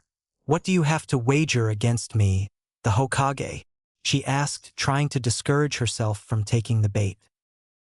How does a list of all the jutsus I've made sound? I'll even add a nice retirement home in the Namikaze estate for you. Sandame's eyes went wide. That was something he'd kill for. A home in the nicest place in Konoha? To live there until the end of his days. That was heaven. Tsunade's inner gambler had already thrown the dice. What's the challenge? Naruto smiled. 3 Chunin, 6 Jounin. Against me, Hinata, and Kyuubi in his human form. Tsunade looked at the 3 of them, 3 of their best Chunin and 6 of their best Jounin. There's no way these could survive. You're on. Naruto looked the Jounin over. All of them were familiar faces: Kakashi, Guy, Asuma, Anko, Ebisu, and Kurenai. The Chunin were completely new to him, but that didn't matter. Naruto then checked the environment: a lake nearby, a large open field with trees surrounding the field and the lake. Looks like we're going to get our fight, Kakashi, Naruto said. Kakashi gave an eye smile and pulled out a kunai. Looks like it, Naruto. Kyuubi, listen good, when you see Hinata, tell her we each get 2 Jounin and 1 Chunin. I get Kakashi, Guy, and the short Chunin with red hair. You get Anko, Asuma, and the big guy. Hinata will get Ebisu, Kurenai, and the Hyuga Chunin. Gotcha, Kit. I'll tell her as soon as she gets back from changing. The redhead Chunin was pacing back and forth. What on earth are we waiting for? My girlfriend to change. She doesn't want her kimono getting dirty. Naruto answered him. Like that's all she has to worry about. The Chunin chuckled. Naruto was tempted to say that it was all she had to worry about but decided against it. No need to get the guy riled up. A familiar scent wafted under his nose. And here she comes, Naruto said. Kurenai's jaw dropped to the floor. Hinata had ditched the kimono for ANBU-like battle gear. She had iron-plated gloves that went up to her elbows, a dark blue flak jacket, not a Chunin one, because she had to be re-ranked, but that would change after the fight. She wore black pants and a blue jacket, not as large as she wore during her genin years. In fact, this one was nothing like that jacket. It was more like Naruto's coat than a jacket. Underneath her jacket, she wore a black fishnet shirt. Have I told you how beautiful you look in that? Naruto asked his girlfriend. Only 50 times, Hinata answered. Well, make it 51. Okay, lovebirds, pay attention, we've got a bet to win, Kyuubi told the 2. You're not worried, are you, Q? Me? Worried? Ha! In another life, maybe. Good, we don't need you turning tail. Hey honey, Hinata asked. How are we going to take them? 3 fears techniques, Naruto replied. And if they come back, then we can practice taijutsu. Okay then, we'll do. Are you ready to begin? Tsunade asked. I was born ready, Naruto yelled. Begin. Kyuubi ran to take his 3. His opponents didn't disappoint. They began throwing everything they had. Katan. Hozenka no Jutsu. Katan. Karyu Enden. Seni Ajashu. 6 fireballs and a flame dragon flew toward the Biju, which he expertly dodged, all the while avoiding the crazy snake mistress who had 2 snakes hissing at him from her sleeves. Once the fireballs flew past him, Kyuubi began a series of hand signs. Fear of the forest technique. 9-tailed fear no jutsu. Suddenly 9 foxtails appeared on Kyuubi's back. They slowly started spinning, growing longer and longer until they went as far as 3 meters. Kyuubi slowly moved to the closest opponent, the Chunin. said Chunin, suddenly found himself spinning at high speeds as he was caught up by one of the tails. Kyubi then jumped the two Jounin. They too were caught up in the whirlwind of tails. The tails kept spinning, slowly rising in the air until all 9 tails were pointing straight up. Then the tails dived into the earth, leaving only 3 heads above the ground. Suddenly 3 kunai hit the ground in front of them. Each one had a tag tied to it. The 3 heads' eyes went wide. They cringed as well as a head could cringe. Then the tag showed itself to be just a piece of paper with the words "Game Over" written on it. Kyubi gave a sadistic grin that sent a shiver down Enko's spine. I could have done much worse. Naruto was laughing his butt off. Every time his 3 opponents took 2 steps, they tripped on their own feet. What is going on? We're Jounin, Kakashi yelled. Guy decided to throw in his own 2 cents. It is the youthful Naruto. His bright flames of youth blind our feet. Shut up, you annoying, spandex wearing, the Chunin mumbled, fed up with tripping. Okay, that's enough of that, Naruto told them. I'll make it easier for you. I'll come closer. The Chunin's blood boiled on hearing that. Shut up. The Chunin charged Naruto, kunai in hand. Unbeknown to the Chunin, his kunai had a weak spot, a hair's width wide. One would have to be ridiculously lucky to find it. Well, Naruto just happened to be that lucky. The Chunin's eyes went wide as he saw his kunai split down the middle, cut by Naruto's sword. His shock lasted 3 seconds because after that he was sent flying from a kick to the chin. Well, that was fun, Naruto said. Now to end this, fear of the forest technique, fear of the fox blade no jutsu. Naruto's sword glowed a brilliant white light. Stage 1. Fire. His sword suddenly burst into flame. Naruto took one swing. The flame flew from the blade, forming a brilliant arc that flew towards his opponents. Stage 2. Water. His sword was suddenly coated with ice. He swung his blade again. The ice melted then refroze, coming at the fighters as icy needles. Stage 3. Wind. The blade's aura seemed to grow disturbed, as if the wind around it were the equivalent of a Category 5 hurricane. Stage 4. Earth. Suddenly, Kakashi, Guy, and the Chunin found themselves caught to the ground by stone boots. Stage 5. Grass vines wrapped around their feet, binding them further. Stage 6. Lightning. The sword began to crackle. Add that with the cutting power of the wind, and he had a weapon that would cause severe pain and rip them apart. Game over, Naruto said. Kakashi smiled. He was proud to say it. Even though he had nothing to do with his abilities, he couldn't help but swell with pride. Naruto was his student. Hinata was in stare down with her 3. Kurenai, her sensei, she have it better than the other 2. Ebisu, the closet pervert teacher, his fighting skills were average, his affinity was water like hers, so she should expect much of the same attacks if he got out of her technique, that is.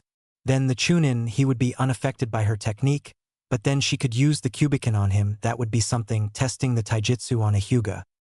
Megan, Jubaku Satsu. Kurenai thought she might as well try her favored genjutsu. As expected, her eyes quickly dispelled the jutsu. Suetun. Suryuden no jutsu, Ebisu yelled. A giant water dragon flew towards Hinata. Thinking quickly, Hinata flew through a series of hand signs on her own. Suetun. Suijin Hiki.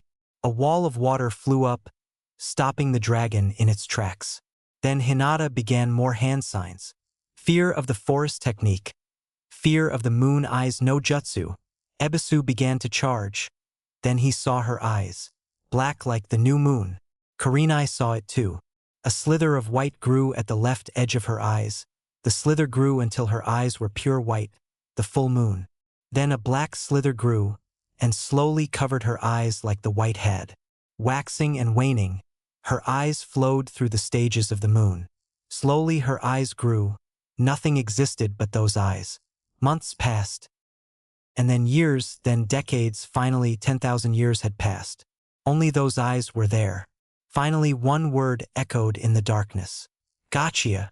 Kurenai and Ebisu suddenly found themselves tied to a tree. Their arms were separated so any rope jutsu would be impossible.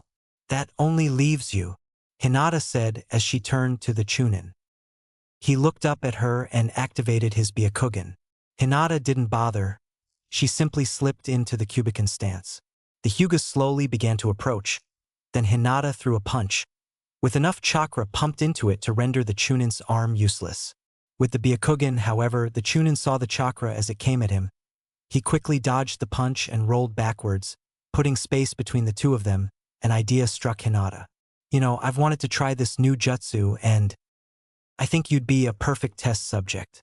Shugo hack Rokujuyan Sho. The Chunin suddenly found himself dodging thousands upon thousands of beams of chakra. Suddenly his arm was hit by one. H. He felt like his arm had been ripped open. A glance at his shoulder proved it had been.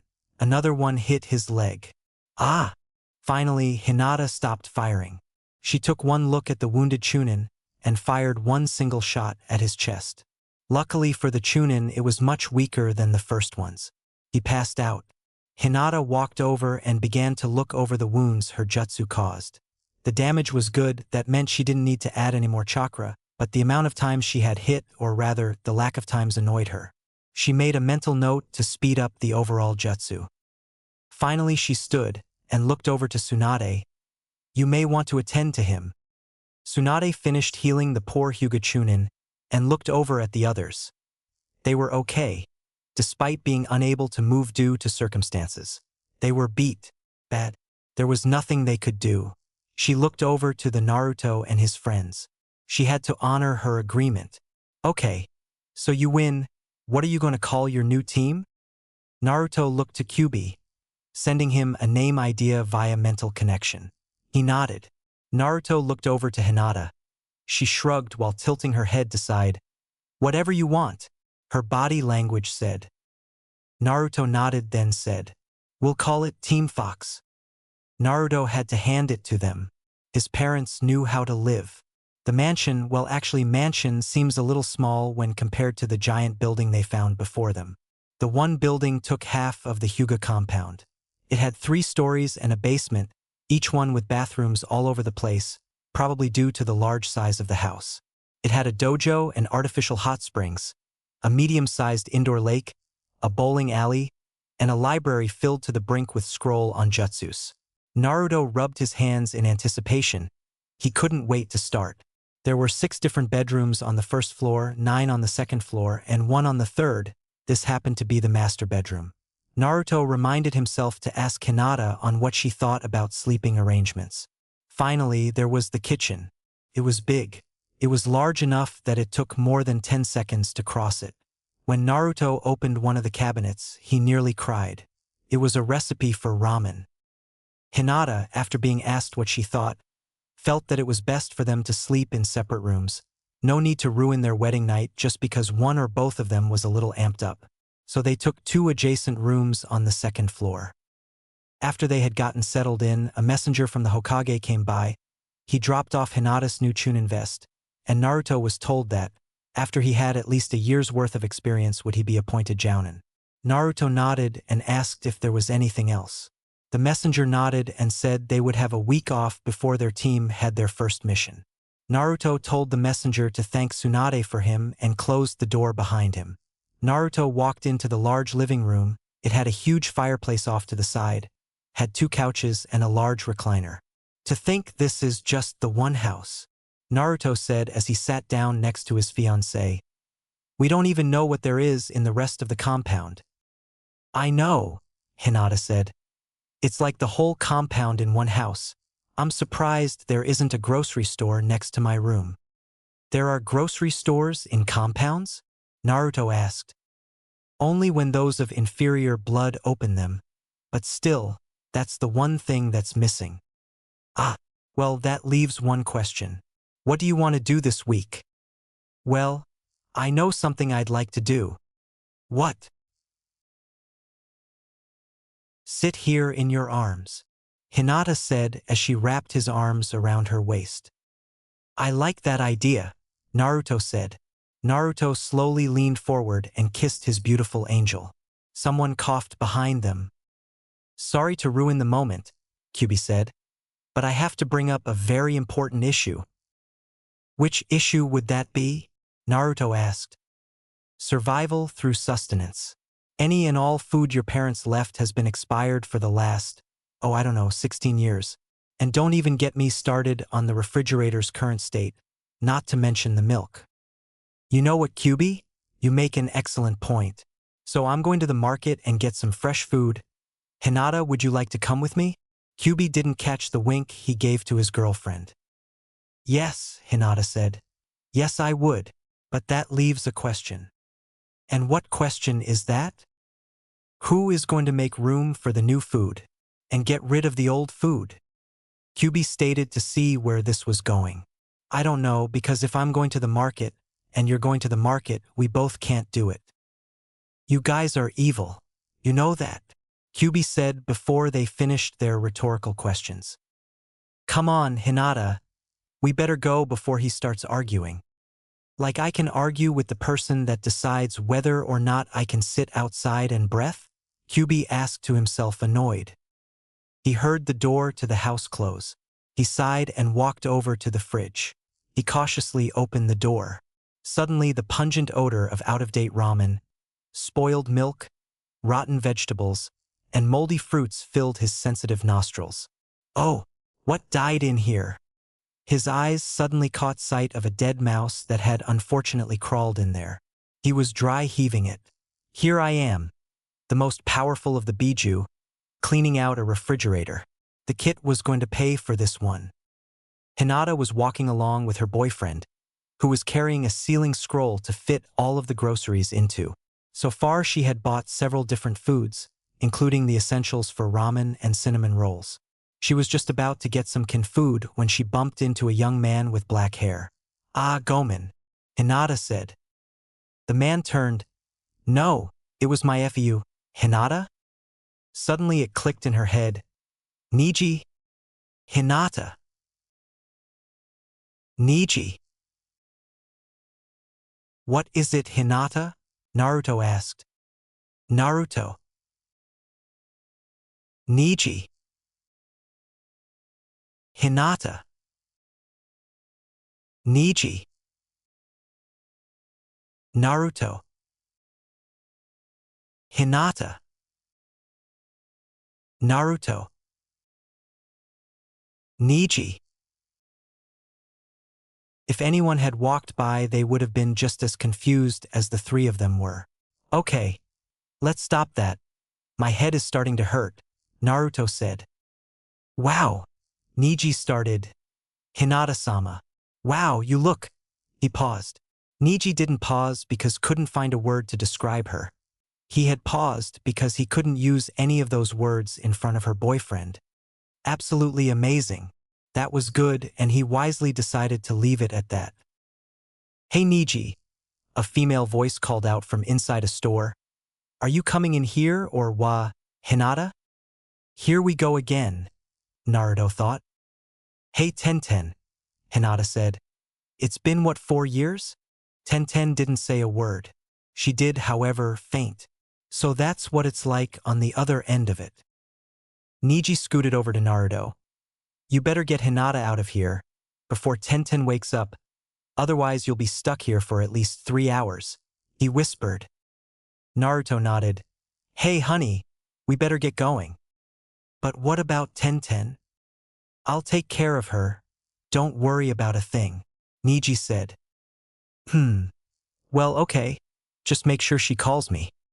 I will. It's good to have you back, the both of you. Oh, and if I were you, Naruto, I'd stay away from any of the Hyuga elders except Hayashi. Why? Naruto asked. They aren't too happy about the favor you did for me. Ah, well, they'll just have to get used to it, 'cause I don't plan on slowing down. During Naruto's and Hinata's venture, they had a couple of more run-ins, namely Team 10, Team 8, and Sakura. Hinata, being much more spontaneous than she previously was, decided to throw a slumber party and invite all of the girls. Naruto decided it was okay, as long as they didn't destroy anything or go streaking. So Hinata began telling the girls to come over that night, and bring their sleeping bags.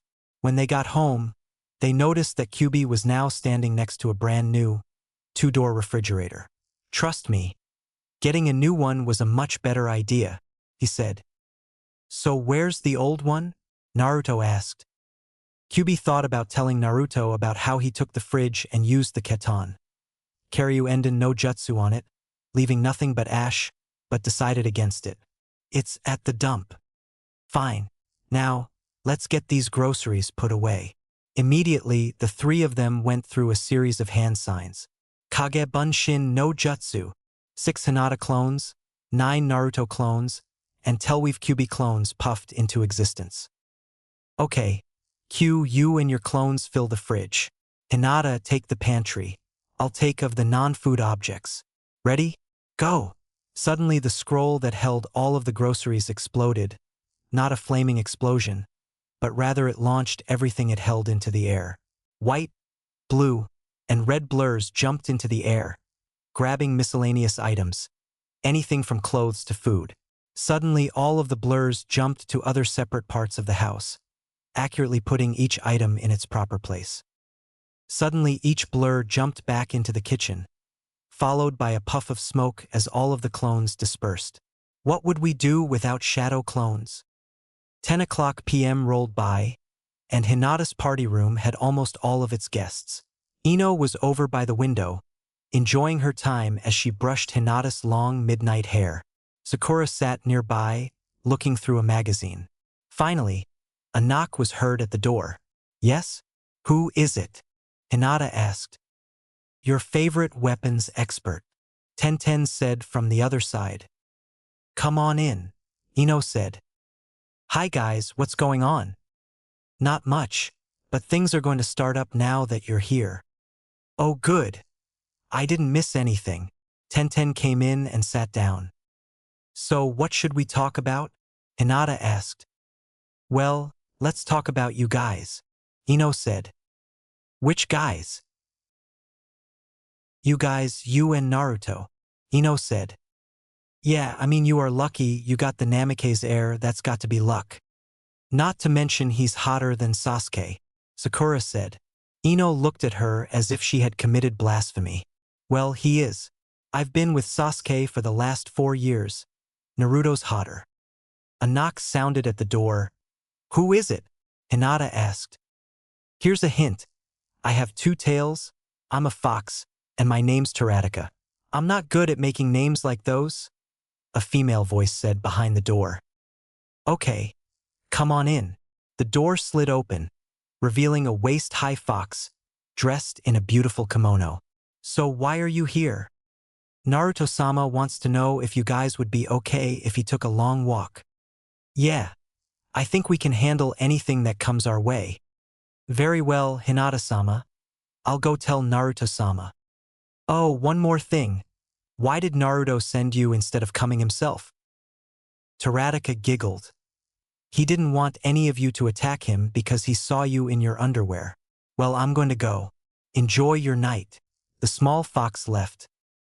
"She's such a sweet girl," Hinata mumbled to herself. Sakura stood up, a confused expression on her face. "Who was that, Hinata?" "HM? Oh, that was Taratica. One our fox summons." "Fox summons?" "Yeah. Kyubi gave us a summoning contract with foxes." "Huh?" Tenten asked. Hinata sighed. "We really need to catch up." Naruto was walking along the near abandoned streets, his only company being the fox in his head. "You're way too thoughtful," Kyubi complained. "How so?" "You could have seen the hottest babes in all of Konoha, in nothing but their nightgowns or less maybe, and you could have blamed it on not thinking. But no, you pass it up. The only one down there I really want to see is Hinata, and I promised myself I wouldn't until our wedding night, so shut up." "Fine, fine. Hey, do you smell that?" "Yeah, it smells like... Naruto stopped in the middle of the road, sniffing at regular intervals. Finally it hit him. A smile grew on his face. "Hey there, Sasuke. It's been a while." A figure appeared from the shadows, a deep scowl painted on his face, and the Sharingan spinning in his eyes. I heard you were back, Dobe. So you do remember me. I want to fight. No surprise there. I want to fight you and only you. Leave Kyubi out of it. What makes you so sure I can do that? Sakura told me about how Kyubi killed Orochimaru. I don't want to fight him. I want to fight you, and I want to beat you. Okay then. Naruto went through the hand signs for the improved version of the servant's freedom no jutsu, freedom of a trusted servant no jutsu. Kyubi faded into view, and then he walked away, back toward the Namake's mansion. Well, what are you waiting for? Sasuke didn't need any more encouragement. He charged the blonde boy, who stood there impassively. He was almost on top of him. He dodged.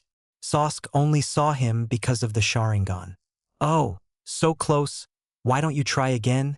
Naruto said as he stood behind the Uchiha. Sasuke tried again, this time, leaving his arms out for a tackle.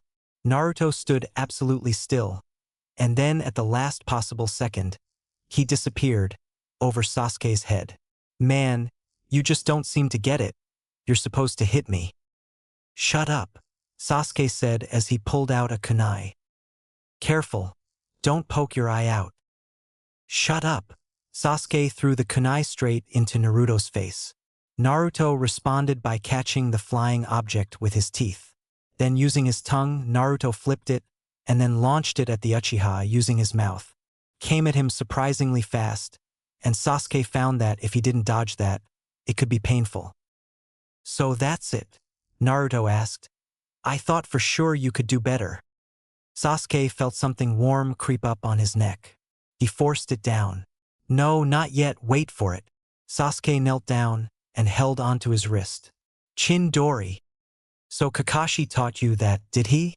Normally I'd think you were getting special attention. Oh wait, you were.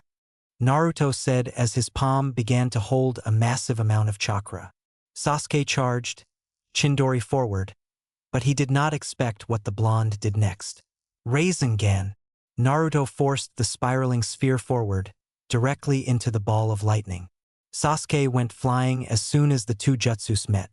Sasuke slowly got back on his 2 feet, and then he looked over to his opponent, expecting the blonde to be recovering also. Reality was not what he was expecting. Naruto stood, a smile on his face. He had not moved an inch. Then something happened that Sasuke thought for sure was just a rumor. Naruto disappeared. Sasuke was looking everywhere. He had to find the blonde. There was no way he could fight an invisible enemy. How right he was. Suddenly, Sasuke went flying forward. Ah! And he landed in a heap of trash. Now you see that's how you do it, Naruto said when he became visible again.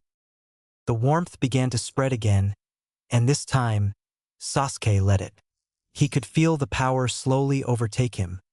He felt the extra chakra being added to his reserves. Here's something I saved just for you, Naruto. Black flame marks slowly covered his body. But then it went further. The marks turned his whole body black, and 2 huge hands forced their way out of his back. Sasuke had awoken his curse mark to the 2nd level. Naruto looked at the new winged Sasuke and said, "You look as ugly as a modern art masterpiece." "It doesn't matter, because you are going to die," Sasuke said as his Chindori started. It then flared a dark-colored chakra, giving it a powerful and evil look. Sasuke charged the boy Chindori forward. Then something happened. Naruto sidestepped, but he held his hand out. As Sasuke's wrist flew to where Naruto was a second ago, it was grabbed by Naruto's opened hand. Suddenly, Sasuke was flipped around, and he felt his own Chindori being forced onto his shoulder, but more importantly, his seal. The power slowly fell away, and his marks receded back into the seal. Then Naruto lifted his hand, and it started glowing red. He then placed his hand on the seal. Sasuke Uchiha. From this day forward, I, Naruto Namikaze, will cripple your hatred. Sasuke suddenly had a flood of memories. Everything he had done. Every time he had coldly ignored each and every one of the girls. Every time he had been arrogant, prideful, and cold. Every hurtful comment, everything he had ever said or done.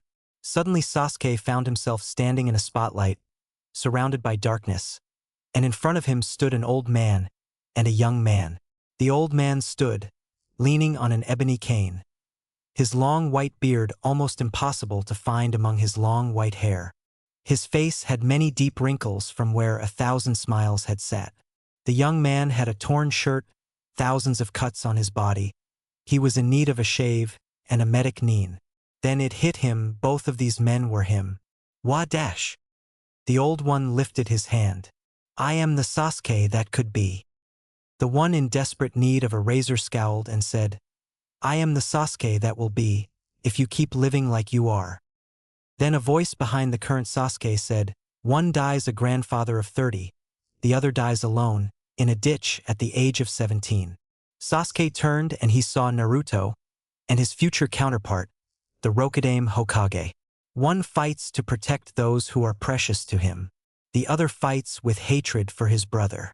I'll let you choose which future you want, and then he will tell you what he fights for. Naruto faded away, leaving his Hokage counterpart. The aged Naruto looked at the current Sasuke, and he said in a mellow voice, choose wisely, dear boy. One fate can change another and then another. I will not say to give up on your ambition, but do not let it ruin your life. It is too much of a precious thing to waste. Then Naruto faded from view. Sasuke looked at his counterparts. The younger one had a wild look in his eyes. The older one had a kinder, understanding look.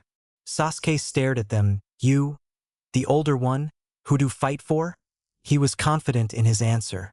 After all, fighting for someone else could only increase his chances of dying. But what came out of his mouth truly surprised him. I fight to protect those whom I find precious. Hatred was not the same kind of motivation like protecting those precious to me was. What about you?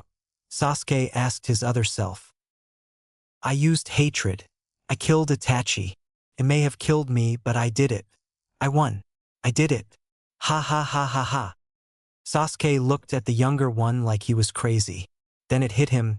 He is crazy. Suddenly Sasuke found himself back in the street.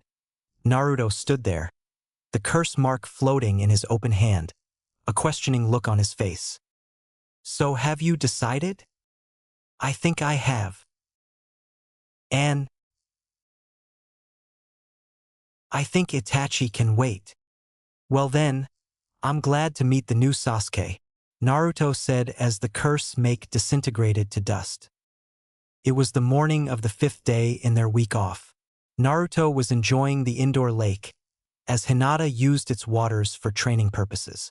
Shield of water no jutsu, she cried as a dome of water surrounded her. A nearby shadow clone threw a shuriken at her.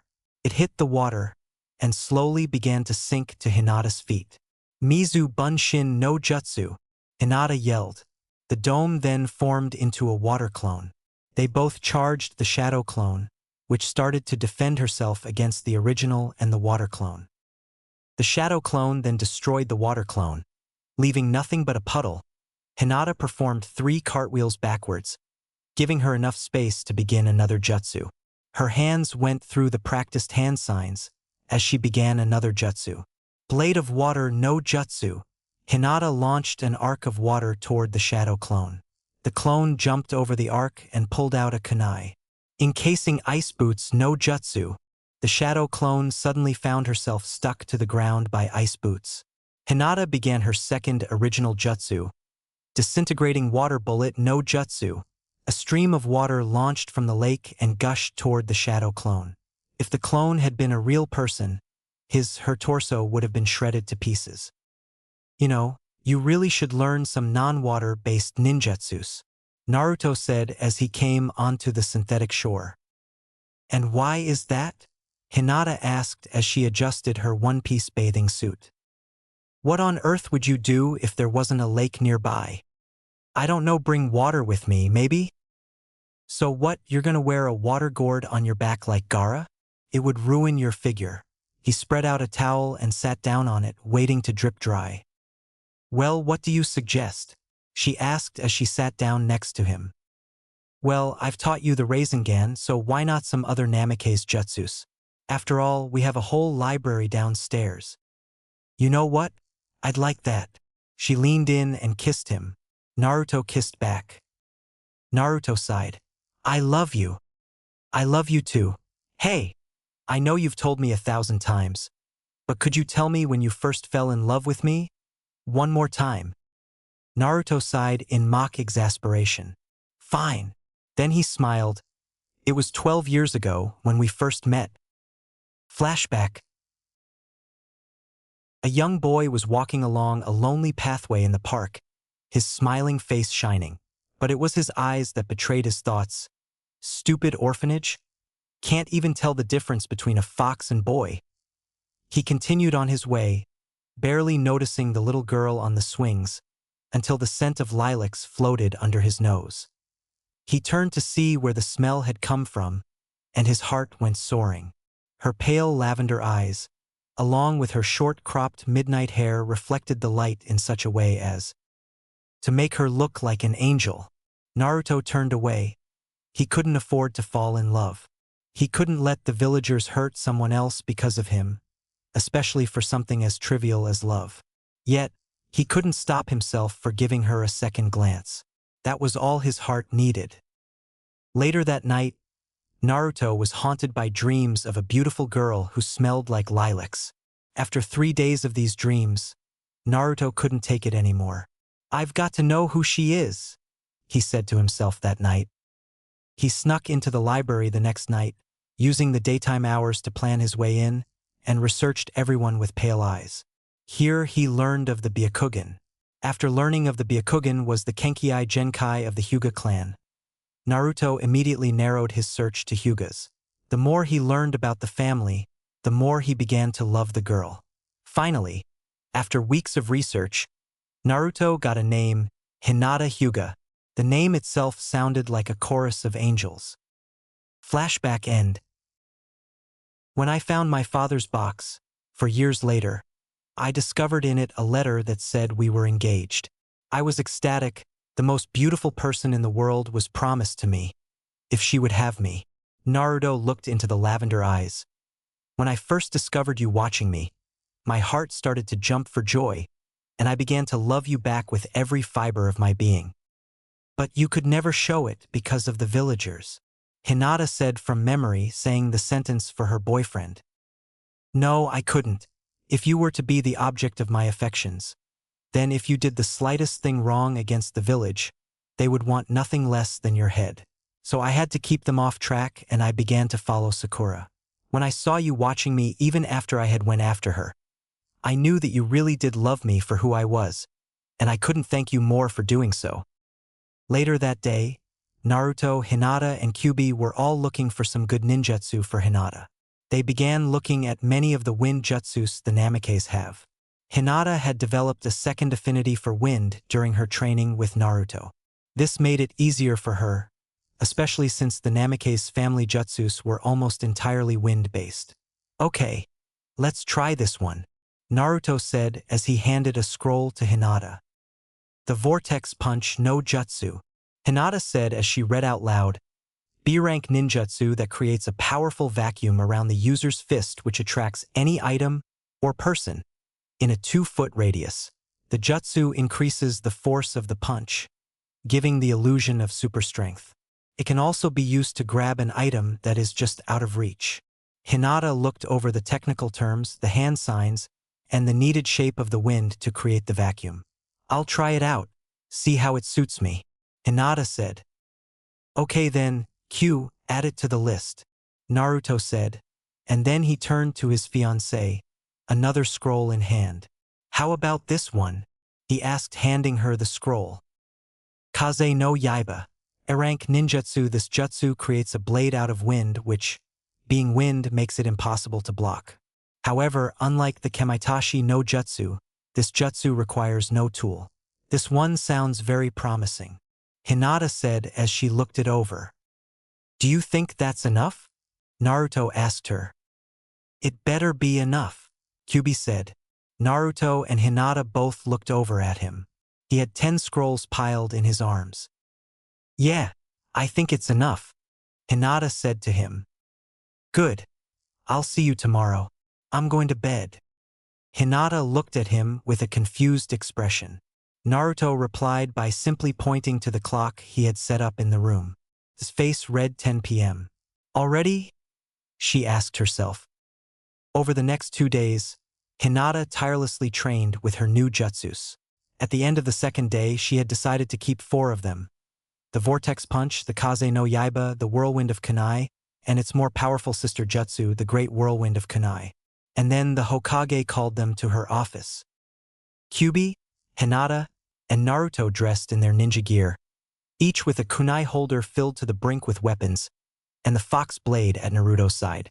They entered her office and she made a half scowl. There was silence for a minute. The Tsunade began. You may have won our bet, but you're still going to have to prove yourself as a team before you even think about getting a mission on yourself. Naruto reverted to his mask's face. What? How on earth are we supposed to do anything when we can't even reach our full potential? Calm down, Naruto. Hinata scolded her boyfriend. She probably has a good reason for holding us back. Tsunade sighed, while Sarutobi slightly thanked the heavens for not having to deal with this headache. Luckily, the third teammate stepped in. Shut up. The both of you. Geez, you're like a couple of kids. She's testing our abilities as a team, how we work together as a team, and how we work with other teams.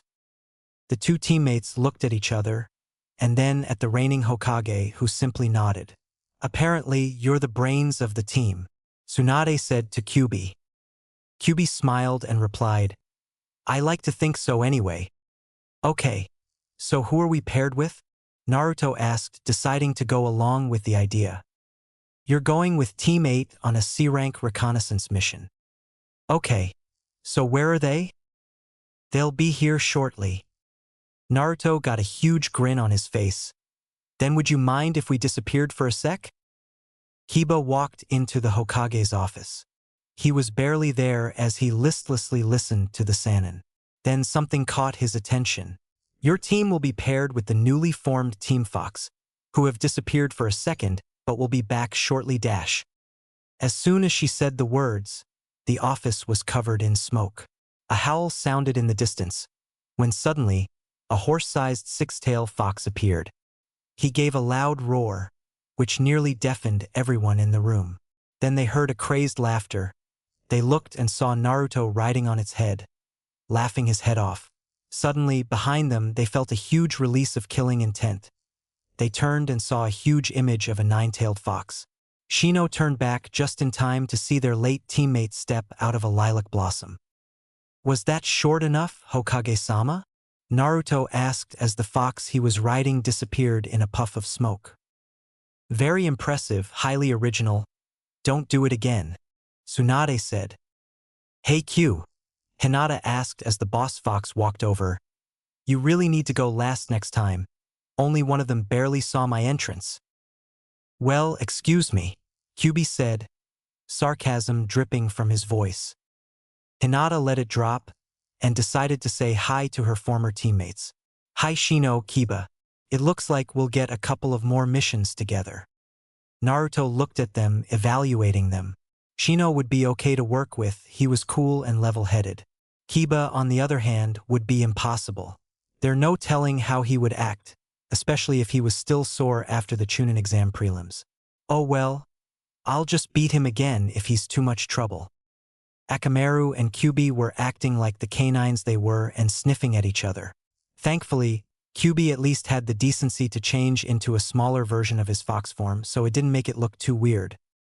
Kurenai looked at the scene of the 2 teams temporarily joining. She foresaw many headaches. All right, we'll take care of the formalities later. You have 1 hour to get ready. Meet at the village gate. Naruto said, I'll be there. Then he shunshined away, quickly followed by Hinata and Kyuubi. Kurenai, I'll expect a full report on how their team interacts with yours, Tsunade said. Happy hunting. She nodded and escorted her team out. Tsunade put her hands to her forehead. Why did I take this job again? Sabutori sighed. You wanted to see this young man who has guaranteed himself the title of Hokage. and how you wanted the honor of being the one to hand him the Hokage's hat. Tsunade grunted. What on earth was I thinking? Naruto was packing the usual stuff. Clothes, ramen, weapons, ramen, toiletries, ramen, a book for the trip, ramen. Oh, and did I mention ramen? Finally, after being satisfied with his pack, he walked into the hallway and waited for his future wife. She came out with her own bag while Kyubi just walked out of his room. When you have as much spiritual power that Kyubi had, you don't really need anything. They headed out to the gate and they waited for the others to get there. Kiba, Kurenai, and Shino all came around at the designated time. Okay, Kurenai said. Our target is a meeting with a Kumo Chunin and an IWA Chunin. We are not to interfere with the meeting, but if they attack, we have permission to take them out. Good. I haven't had a good tasting IWA nin in the last 20 years, Kyubi said. Kiba looked at the fox with a newfound fear in his eyes. This guy ate people. Okay then, let's get going, Naruto said as he picked up his bag. You heard him, Hinata said, pushing her former teammates ahead of her. Get going. Kurenai sighed. What have you done to my student, Naruto? Lovely day, Naruto mumbled as the party walked along the path through the forest. Kyubi agreed with a grunt. Don't grunt, you sound like Sasuke when you grunt, Naruto told him. Needless to say, Kyubi never grunted again.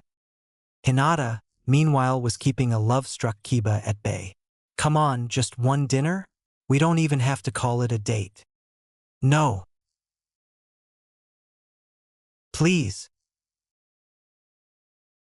No. Pretty please.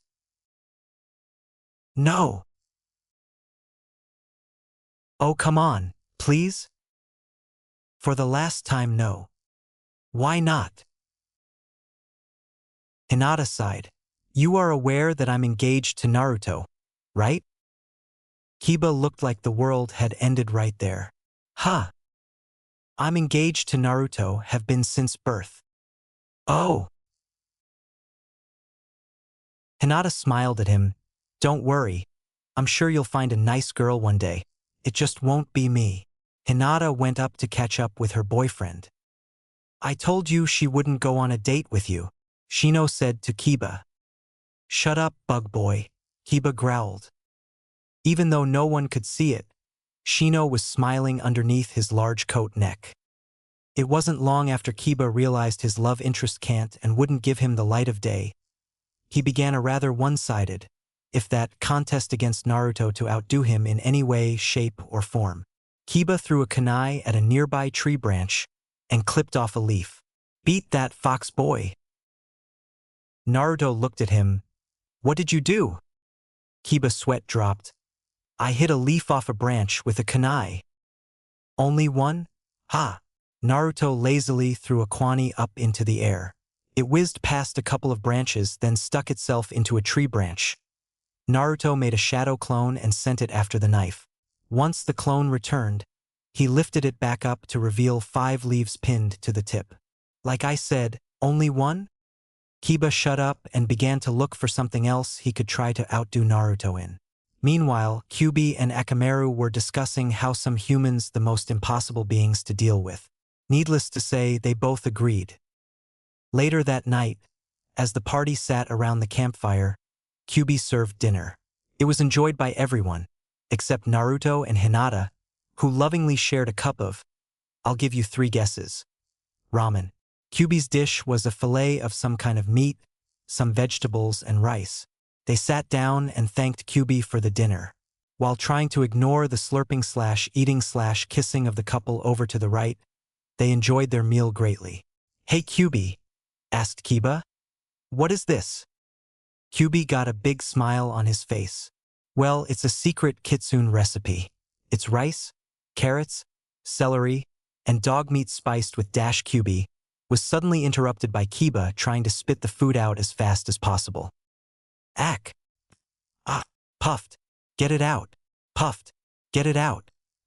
Akamaru. Akamaru? Where are you? The other two members of Team 8 suddenly realized that the presence of said canine companion was missing. They both turned white and looked down at their plates. Kiba was frantically looking around while Naruto, Kyuubi, and Hinata looked like they were about to burst into holding your gut laugh until it hurts kind of laughs. Finally, they couldn't take it anymore.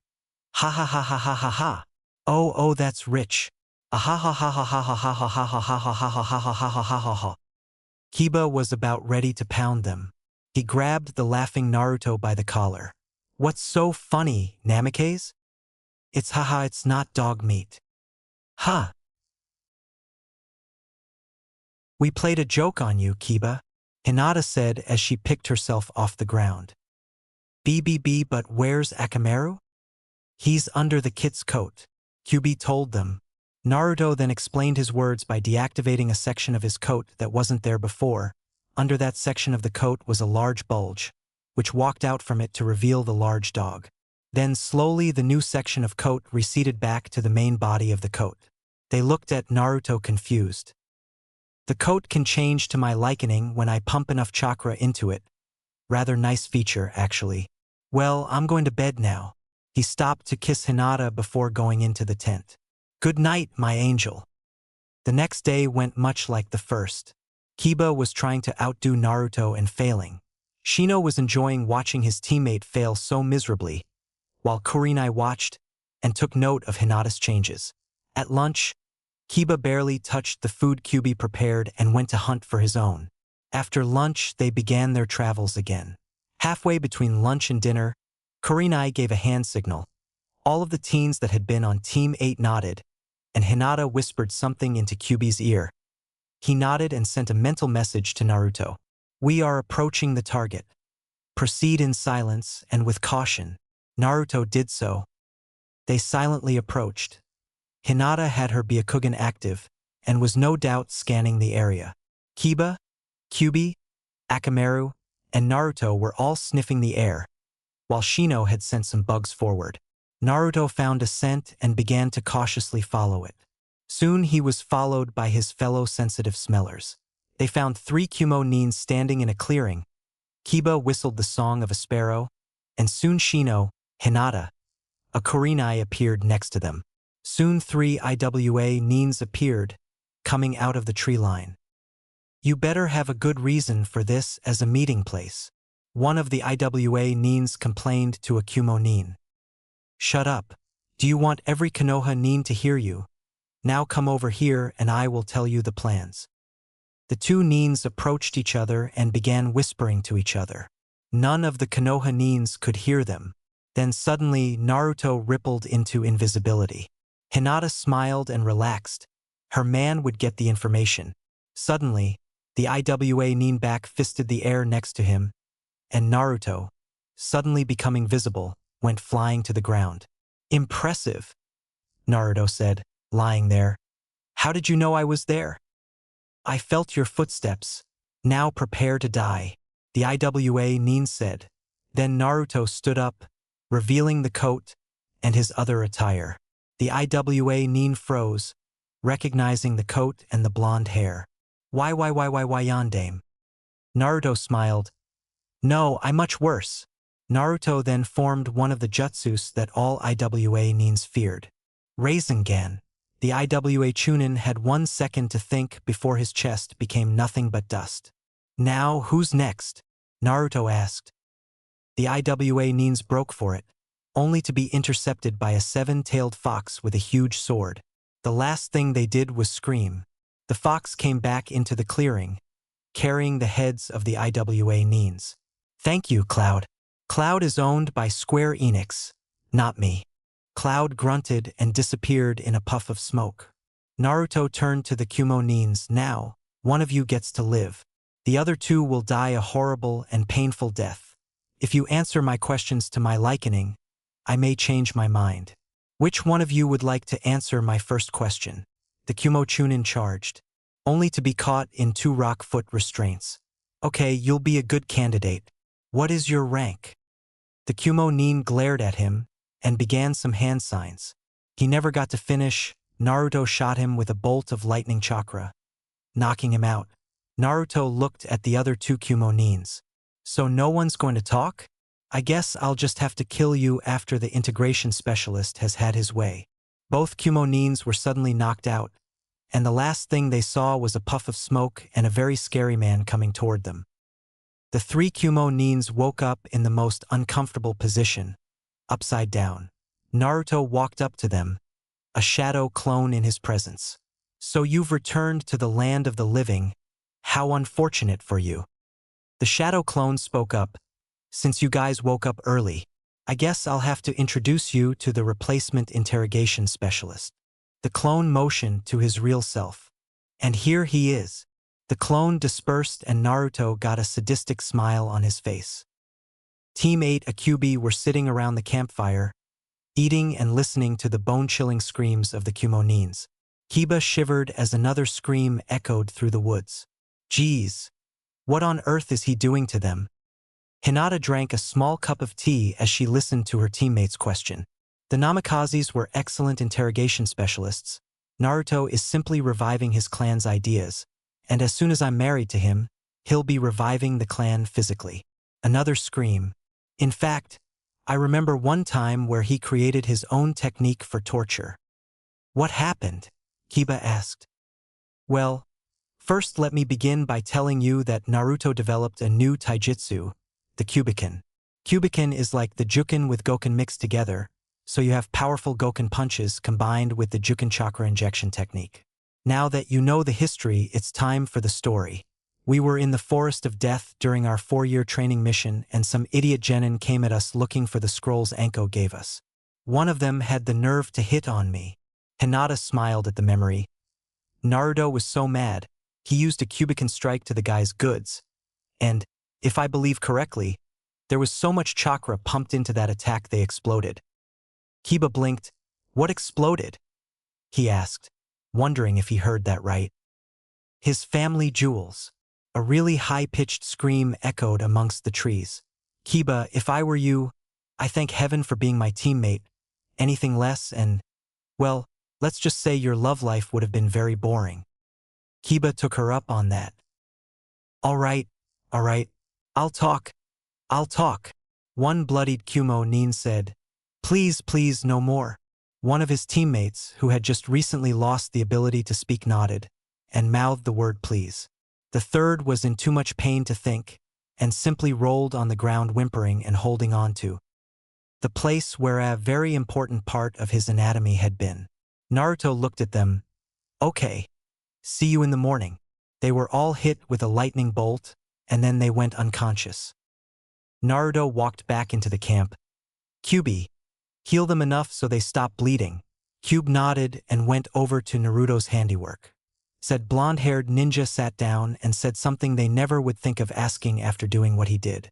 Please pass the mashed potatoes and gravy. As soon as Team Fox and Team 8 came back to Konoha, they went directly to Hokage Tower.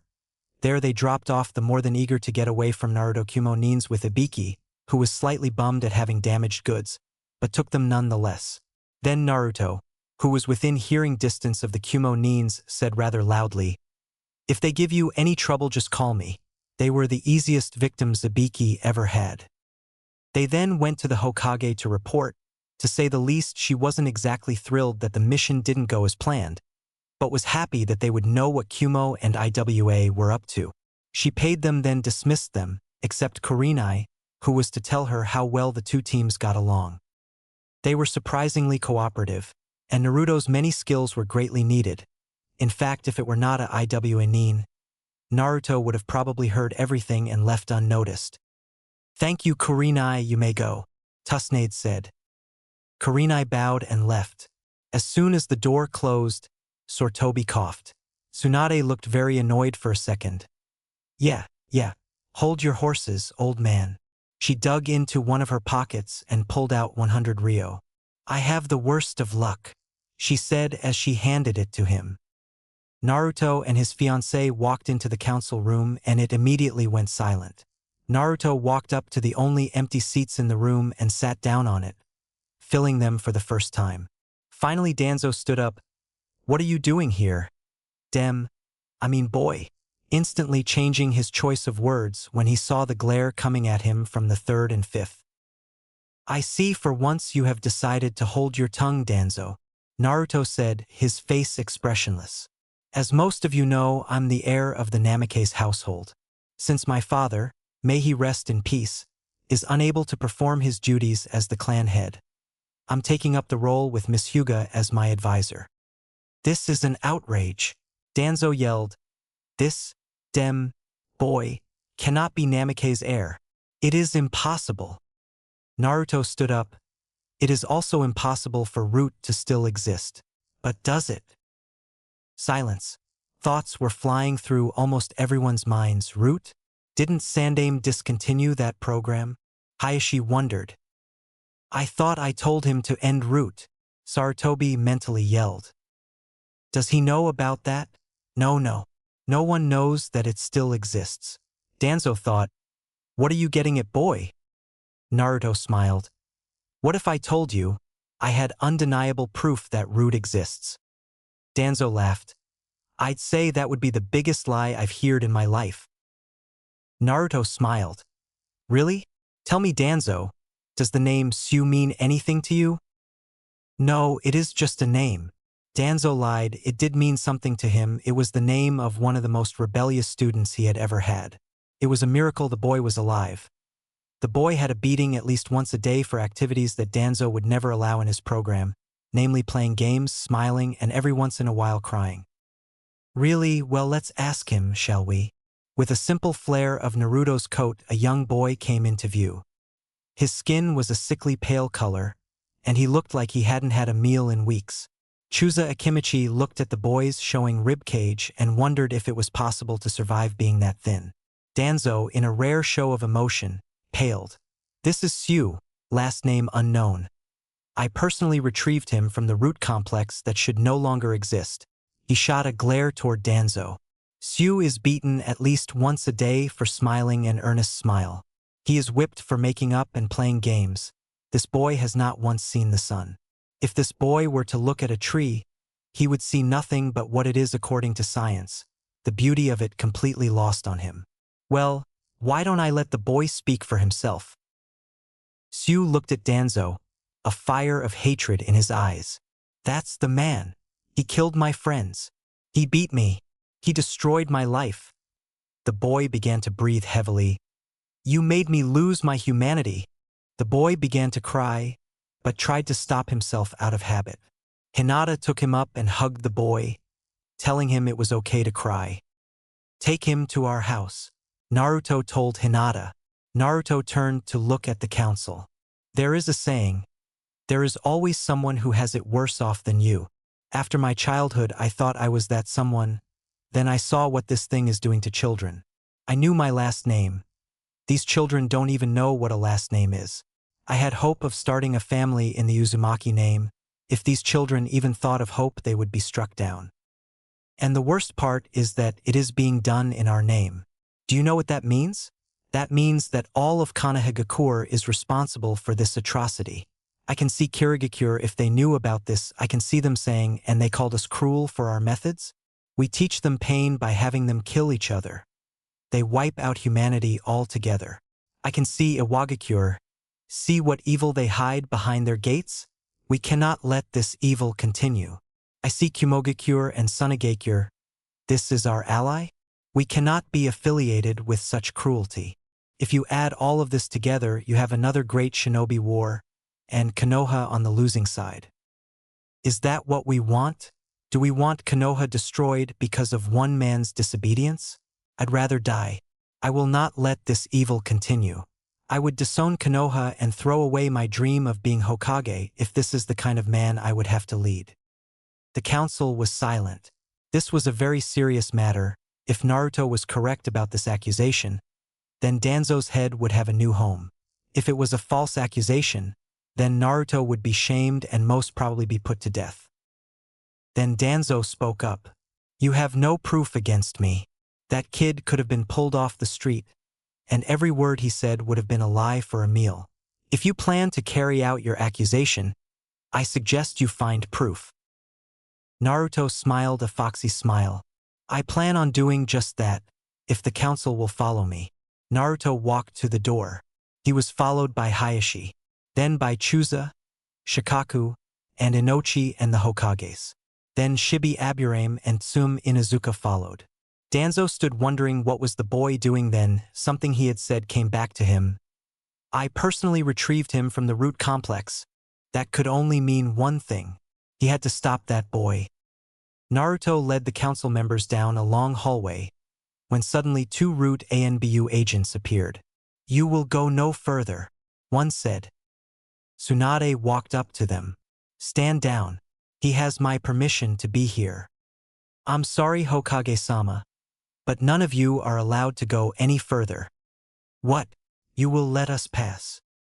I'm sorry, Hokage-sama, but none of you are allowed to go any further, he said again. What? She reared her hand back ready to strike the man, only to be stopped by Naruto. Calm down, Hokage-sama, Naruto said. He stepped in front of her, his back facing the ANBU. Allow me, he said. Before either could react, he punched both of them, straight in the jaw. Pinning kunai jutsu, the 2 ANBU suddenly found themselves stuck to the floor, pinned by a dozen kunai. This way, please, Naruto said as he continued to lead them. Finally, they came to a large room with 3 chairs and a bookcase.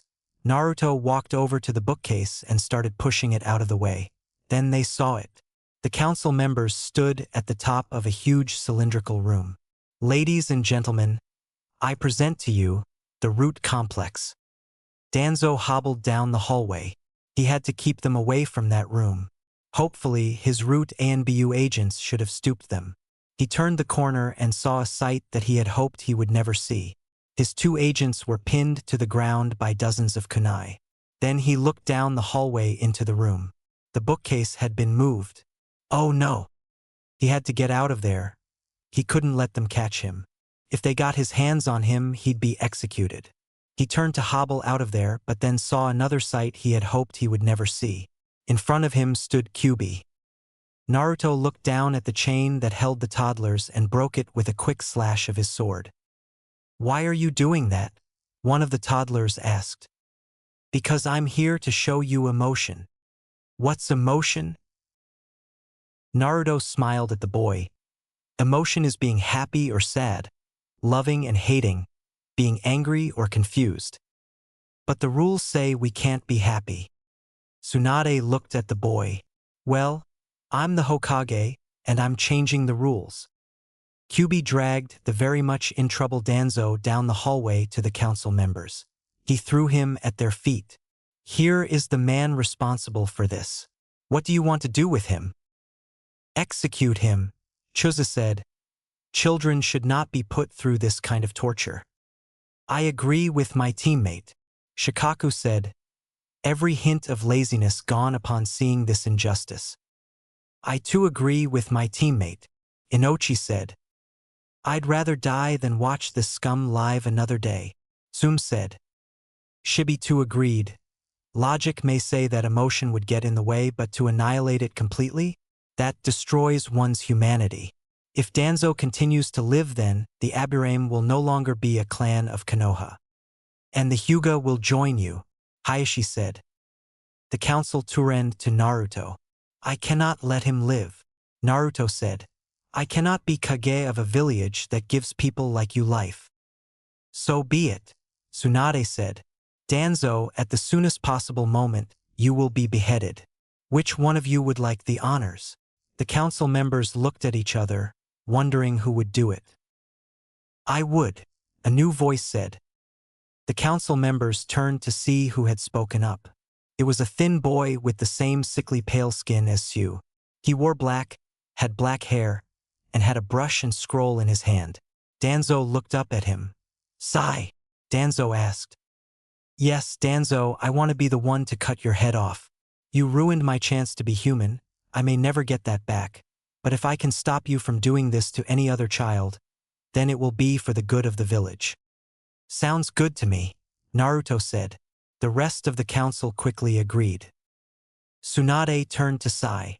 Whenever you are ready. Sai nodded and unrolled the scroll. He drew a sword with his ink brush. Ink sword jutsu. The sword jumped from the paper to his hands. Danzo began to squirm away, but was stopped by the bone breaker jutsu. Sai lifted the sword high above his head and brought it down. Naruto stared at the corpse. What a first day. Naruto came home to his fiancée and Sue, who had stopped crying naturally, and when he saw Naruto he ran to thank him. He hugged Naruto's legs tightly. "Thank you so much, Naruto-san. Thank you so very much." He began to cry with joy. "It was the only thing I could do. I couldn't let Danzo use you, it just wouldn't be right." Just then Kyubi walked in. "Naruto, there are some people who want to see you." Naruto nodded. "Hey Sue, I need to go talk to someone." Sue nodded and let go hesitantly. He went to the door to see Sai and many others of the root refugees. Sai bowed and the rest did also. "Namik-san, we wish thank you for your service to us and we wish to repay you. Is there anything we can do for you? Anything at all?" Naruto stared at them, each now with a slight glint of emotion in their eyes. It was small, but it was there. "Do not ask me what you would do, instead ask yourselves, what is it that you want most in life? If it is emotion, search it out. If it is a family, make one.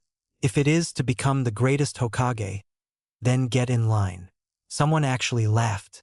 It was small, but, like the emotion in their eyes, it was there. "But if there is anything you want to do for me, take each other and support each other in your goals, become something, make yourselves a force to be reckoned with. Have it so that if one of you is challenged, he has challenged all of you. Rise from the ashes of this catastrophe and become something new." "Naruto-san," Sue asked Form inside the house. "What are they doing here?" "I think they should answer that," Naruto said. Sai looked Naruto, then Sue. Finally, he looked at the congregation behind him. Finally, he picked up Sue and placed him on his shoulders. Sue laughed, and Sai felt something in his heart when he heard it. "We've come to pick up you, Sue. After all, the Phoenix clan has to stick together." Everyone that stood behind Sai couldn't agree more to his choice. And before Naruto's eyes, the Phoenix clan was born. The sun rose on the village of Konoha. It was a peaceful day, until the Hokage looked into her mirror. A black and orange blur was then witnessed to be running to the Namikaze mansion. Kyubi, who never slept, answered the door. "Hello, Kyubi-sama." "Konoha Maru," Kyubi sighed. "For some reason, I'm not surprised that you would do something to Hokage-sama." Konoha Maru looked down at his feet. "You heard that, huh? Kid, everyone heard that. The kids woke up because of that." "Okay, yeah, that's the reason why I'm here actually." Suddenly the sound of pavement cracking and wood shattering echoed from down the street. "Kana Hamru," said Boy paled. Kyubi looked at him. "Let me guess, you signed your name." Konoha Maru gave a weak smile. Kyubi looked down on him. "You do know what will happen to Naruto if Tsunade found you here? Possible death?" "Quite possible death." "Okay, I'll see if I can." More sounds of destruction erupted behind them. "Where are you, Konoha Maru?" Kyubi looked at the poor boy. "Okay, look, there is a secret passage from here to the Hokage monument. I'll let you take that." "Thank you, Kyubi-sama." Konoha Maru bowed to Kyubi, then ran inside. Naruto walked to the door to see the Hokage, with a green face, black rings around her eyes, and the name Konoha Maru written on her forehead. He nearly laughed directly in her face. Luckily, he stopped himself. "Where is he?" "I'm going to guess you mean Konoha Maru, right?" "No idea." "Shut up. Where is he?" "Which one would you like me to answer to first?" Tsunade glared at him. "I really don't know. He's your protege. You should be held responsible." "Like I'd have the nerve to do that to you? If I had a death wish, maybe." "You got him started on this prank streak. He's not even my protege." "Check the Hokage monument," Kyubi said as he walked past them. "But you didn't hear it from me." They blinked. Thanks," Tsunade said. "Oh, and Naruto, we're having another council meeting today. since most of our schedule was taken by the Danzo scandal. Gotcha, Naruto sighed. Oh, and Sai Fenikusu, Phoenix, will be there. So it's official? Yup. Cool. I'll be there. Hinata walked into the hallway, still in her nightgown. She yawned. What was that all about? I'm not really sure, but we have a council meeting today. Okay, I'll go eat before I get ready. Okay, I'll see you there? Yeah, I'll be there, Hinata said. Naruto and Hinata came back from the meeting, bored out of their ever-loving minds. I feel sorry for anyone who ever had to attend those meetings, Hinata complained. I know. During Tsunade's speech about Konoha's academy developments, I could start to feel my brains melt. I would have thought they melted long ago, a voice said. The two whirled around to see a man in a black cloak with red clouds etched into it. Beside him stood a blue man in the same cloak. Naruto recognized him. Itachi. So you are Naruto Namikaze, huh? Not much to look at, the blue man said. Shut up, Kisame, Itachi said. Kisame, huh? I was wondering who in the Akatsuki had to be paired with the walking sushi roll. Itachi almost smiled. Kisame almost killed him. You're going to die for that one, Namikaze. Naruto ignored him and began to look around. Hinata, can you find him? Hinata activated her Byakugan and searched the house for the Ninetales. He in the basement. Itachi and Kisame looked slightly confused. Who were they talking about? Oh well, not that it mattered. Anything less than the Hokage herself wouldn't stop them. Unfortunately, what ran into Kisame was more than a Hokage. Here comes the boom, Kyuubi cried as he launched himself into the Shark Man. Kisame went flying to the opposite wall, but before he could reach it, he was met by Naruto's fist. Man, I've always wanted to say that. Itachi stood wide-eyed. Kyuubi, you're free? Kyuubi didn't look at him, but jumped over to the others, as free as a trusted servant. Itachi stared at them, impressive. Naruto, you found a way to let Kyuubi out. Well, genius is as genius does, Naruto said with a smirk. I completely agree with you, especially since I was one of those geniuses. Hinata stepped forward. Genius this. Shugohack Rokujion show. Itachi silently thanked his blood for giving him the Sharingan. Without it, he would have defiantly been impaled by the thousand upon thousands of chakra beams that came at him. Unfortunately, it does not have the 360-degree sight of the Byakugan. A Naruto shadow clone landed a kick to Itachi's head. Itachi then, in one smooth movement, stabbed the clone with a hidden kunai. Unfortunately for him, he had to turn his back again. Naruto acted immediately. Itachi turned just in time to see a Rasengan fly towards his head. He ducked, but not fast enough to save his ponytail. Hey, it took me forever to grow that. Well, it took me a second to cut it. Naruto smiled. Itachi growled. Well, try this on for size. Manjikyu Sharingan. Amaterasu. Instantly the black flames jumped from Itachi's mouth. Naruto quickly pulled out a scroll. Fuka Hoin. A thick smoke quickly enveloped the flames. Then the smoke receded back into the scroll and the kanji seal appeared and glowed a faint red. Sweet, that worked. I've got to meet this Jiraiya dude. Itachi growled again. Well, how about this? Tsukuyami. Instantly Naruto and Itachi were sucked from their reality into a world of darkness. Naruto looked around. Nothing. Suddenly Itachi came into view. So, how's Sasuke been? He asked. Well, it's hard to say, Naruto began, but I believe that I'm reaching him. That's good, Itachi said. How are things in the Akatsuki? He shrugged. It could be worse.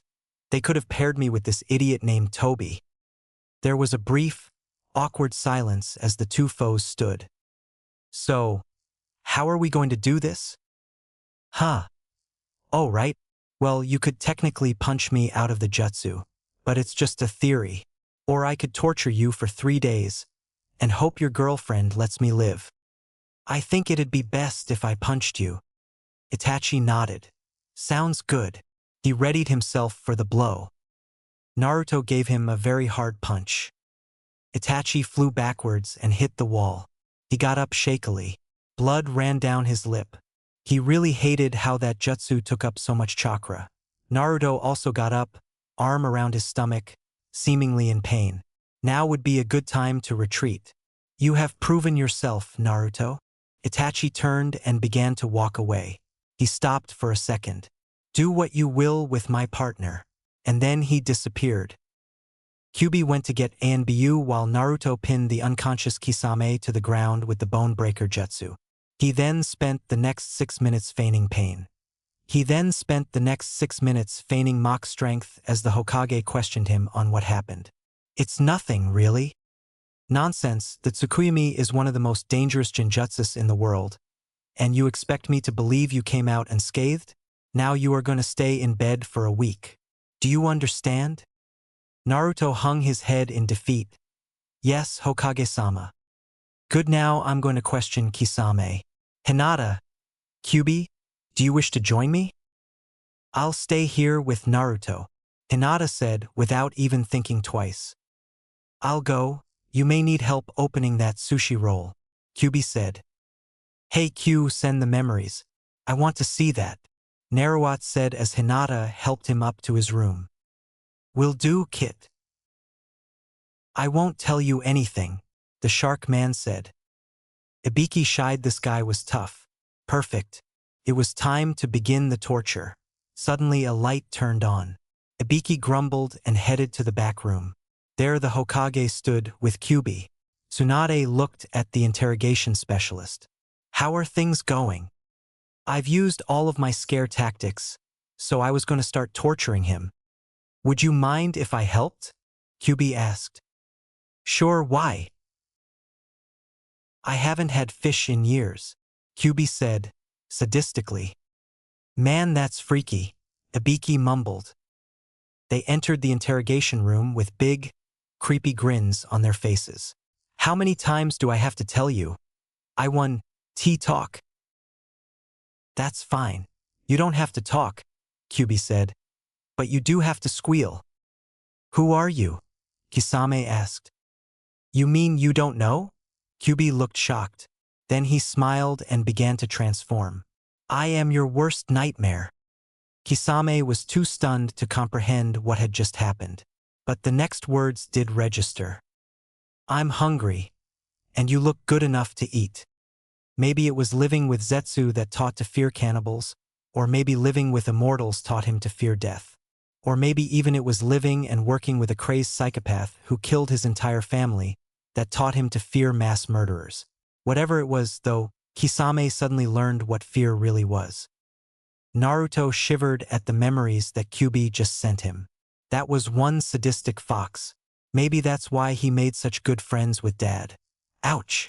Naruto said in false pain as Hinata gave him a rather soothing neck massage. Are you sure you'll be okay? Hinata asked her fiancé. I'll be fine. That Itachi is just a pushover. As soon as you punch him once, he runs. Hinata rolled her eyes. This guy was unbelievable. Yet she loved him.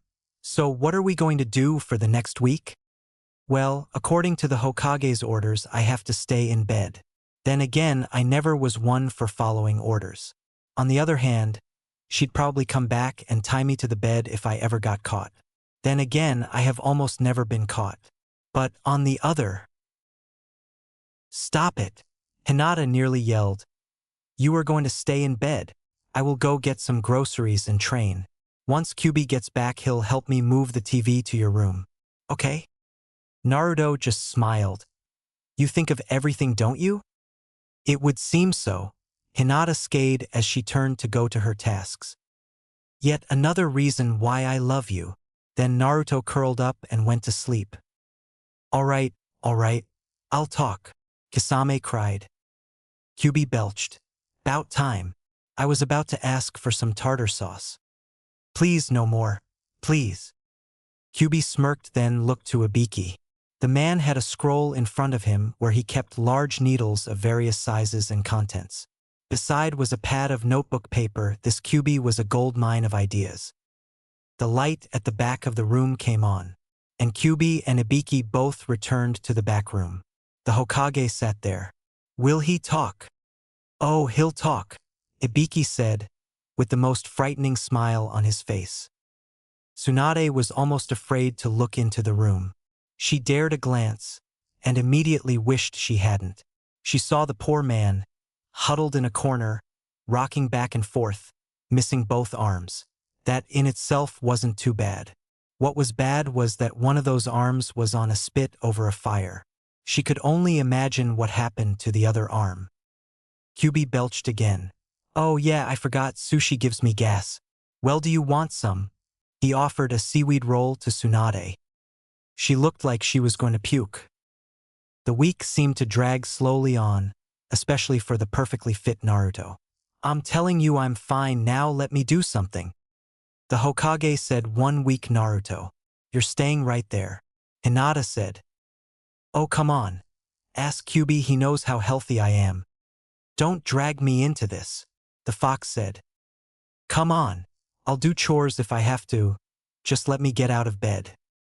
Hinata and a shadow clone of herself took some rope and tied it around him, so he was bound to the bed. This isn't fair. As soon as the week finished, they were called to the Hokage Tower.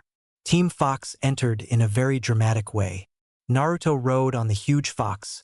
Hinata appeared in the lilac blossom, and Kyubi made his giant entrance, complete with suffocating killer intent. I thought I told you not to do that, Aegean. Tsunade grumbled. Sorry, couldn't help myself, Naruto said with a smirk.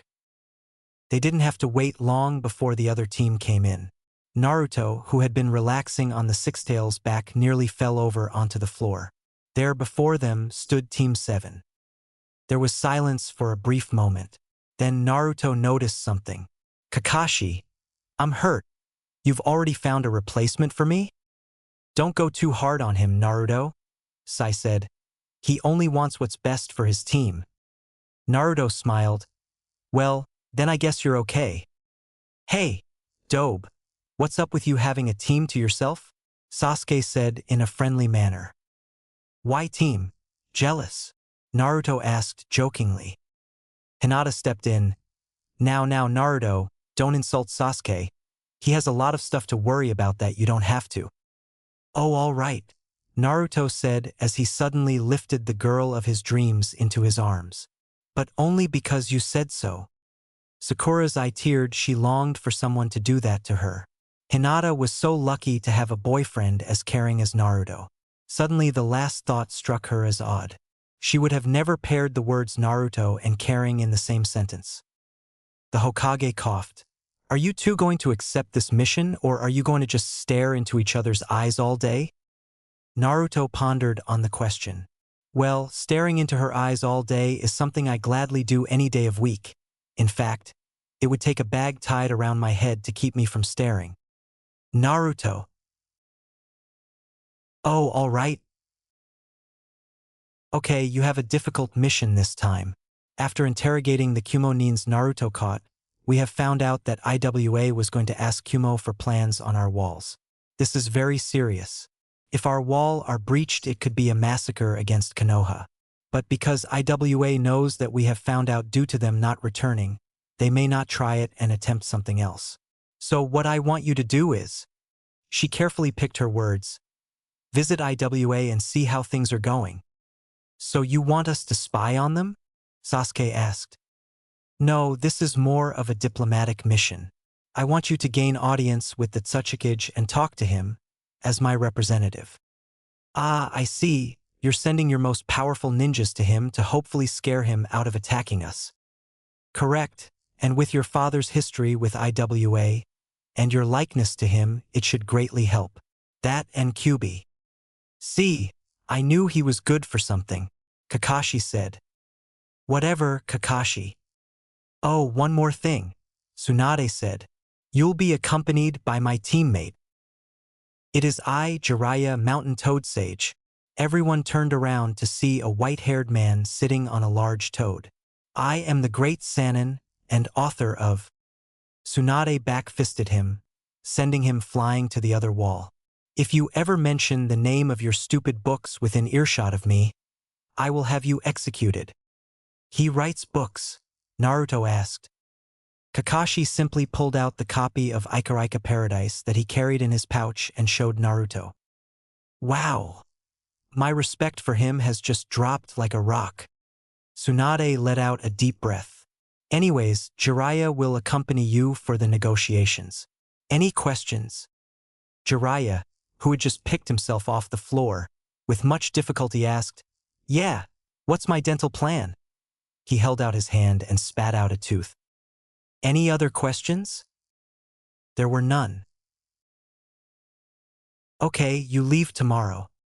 The Tsuchikage paced the floor of his tower. He had just received a message from Konoha. Tsunade was sending some ninjas on a diplomatic mission. This wouldn't be too bad if his spies hadn't told him that one of them looked just like the Yondaime Hokage. This news was very distressing. On top of that, 2 other ninja swear Sasuke Yukihand copy I Kakashi. What was she trying to do? Declare war? He had half a mind to kill them as they made their way here. If he did, however, he would be declaring the war. He had no choice but to let them come. He really hated Tsunade right now. A ninja appeared behind him. Sir, they're here. The Tsuchikage cursed under his breath. Send them in. Time to see how accurate his spies. Soon as he walked into the room, the Tsuchikage nearly fainted. He did look just like the Yondaime Hokage. Greetings, Tsuchikage-sama. I am Naruto Namikaze, son of Minato Namikaze, the Yondaime Hokage. The Tsuchikage poured some tea into Naruto's cup. It had taken him at least 3 minutes before the poor man recovered from seeing Naruto. Then it took 2 more before he could put enough words together to order some tea to be brought in. Finally, he composed himself enough to have a decent conversation. So, where are your teammates? The Tsuchikage asked. Sightseeing, Naruto answered. I would, but the chances of me being assassinated in the streets would be very high. Naruto sipped his tea. It would be, wouldn't it? The Tsuchikage said. I'm sorry, but I'm just too curious. Who are your teammates? Well, Team 7, my former team, is now composed of Sasuke Uchiha, Sakura Haruno, Sai Fenikusu, and is led by Kakashi Hatake. My new team, Team Fox, is composed of myself, Hinata Hyuga, the Hyuga Hierus, and Kyubi no Kitsune. The Tsuchikage dropped his cup. Did you say KKK Kyubi? Yes, Kyubi no Kitsune, the 9-tailed fox. You see, Kyubi had to fake his death after Orochimaru killed his family. Yondaime, who was a very good friend, offered to help him. Unfortunately, it went a little too far and my dad died. But with Orochimaru dead, he can resume his life, more or less. The Tsuchikage believed every word. Hook, line, and sinker. Well, I must say, Naruto-san, I'm very impressed with your teams. You must have been a very important person. Unfortunately, I wasn't. My heritage was kept a secret until I became a Chunin, and nobody really liked me. But anyways, to business. Somewhere in Iwagakure, Sai was trying to enjoy himself. He found it fairly hard to do, seeing as how he had nearly no emotions. Danzo. He ruined his life. He suddenly realized something and stopped walking for a second. He was angry. He was angry. His first emotion. Well, he continued walking. That was very new. Sakura was slightly annoyed at Naruto. It wasn't that he was mad at him, she was mad at his happiness. Hinata's too. How could they be so happy? Naruto was a loud, outspoken idiot, and Hinata a shy, quiet little girl, and together they made the happiest couple in Konoha. What was wrong with this picture?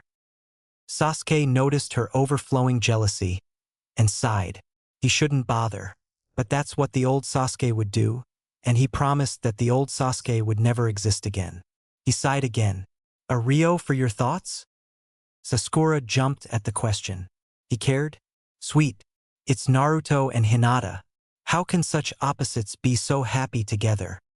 Well, I heard Naruto say the day they met he should have walked up to her and said, "Hi, I'm your other half." When did he say that? 2 days ago, when they were just sitting there in each other's arms. Oh. Jiraiya was walking along in the city, listening to the comments made by all of the old pervs.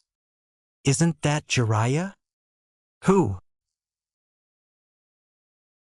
Jiraiya, the writer of Ika Ika Paradise. Oh, that Jiraiya. Ika Ika is the best thing to come out of Konoha. Each comment only served to swell the Sanin's pride. However, one incident on the way to IWA managed to keep it in check. Flashback.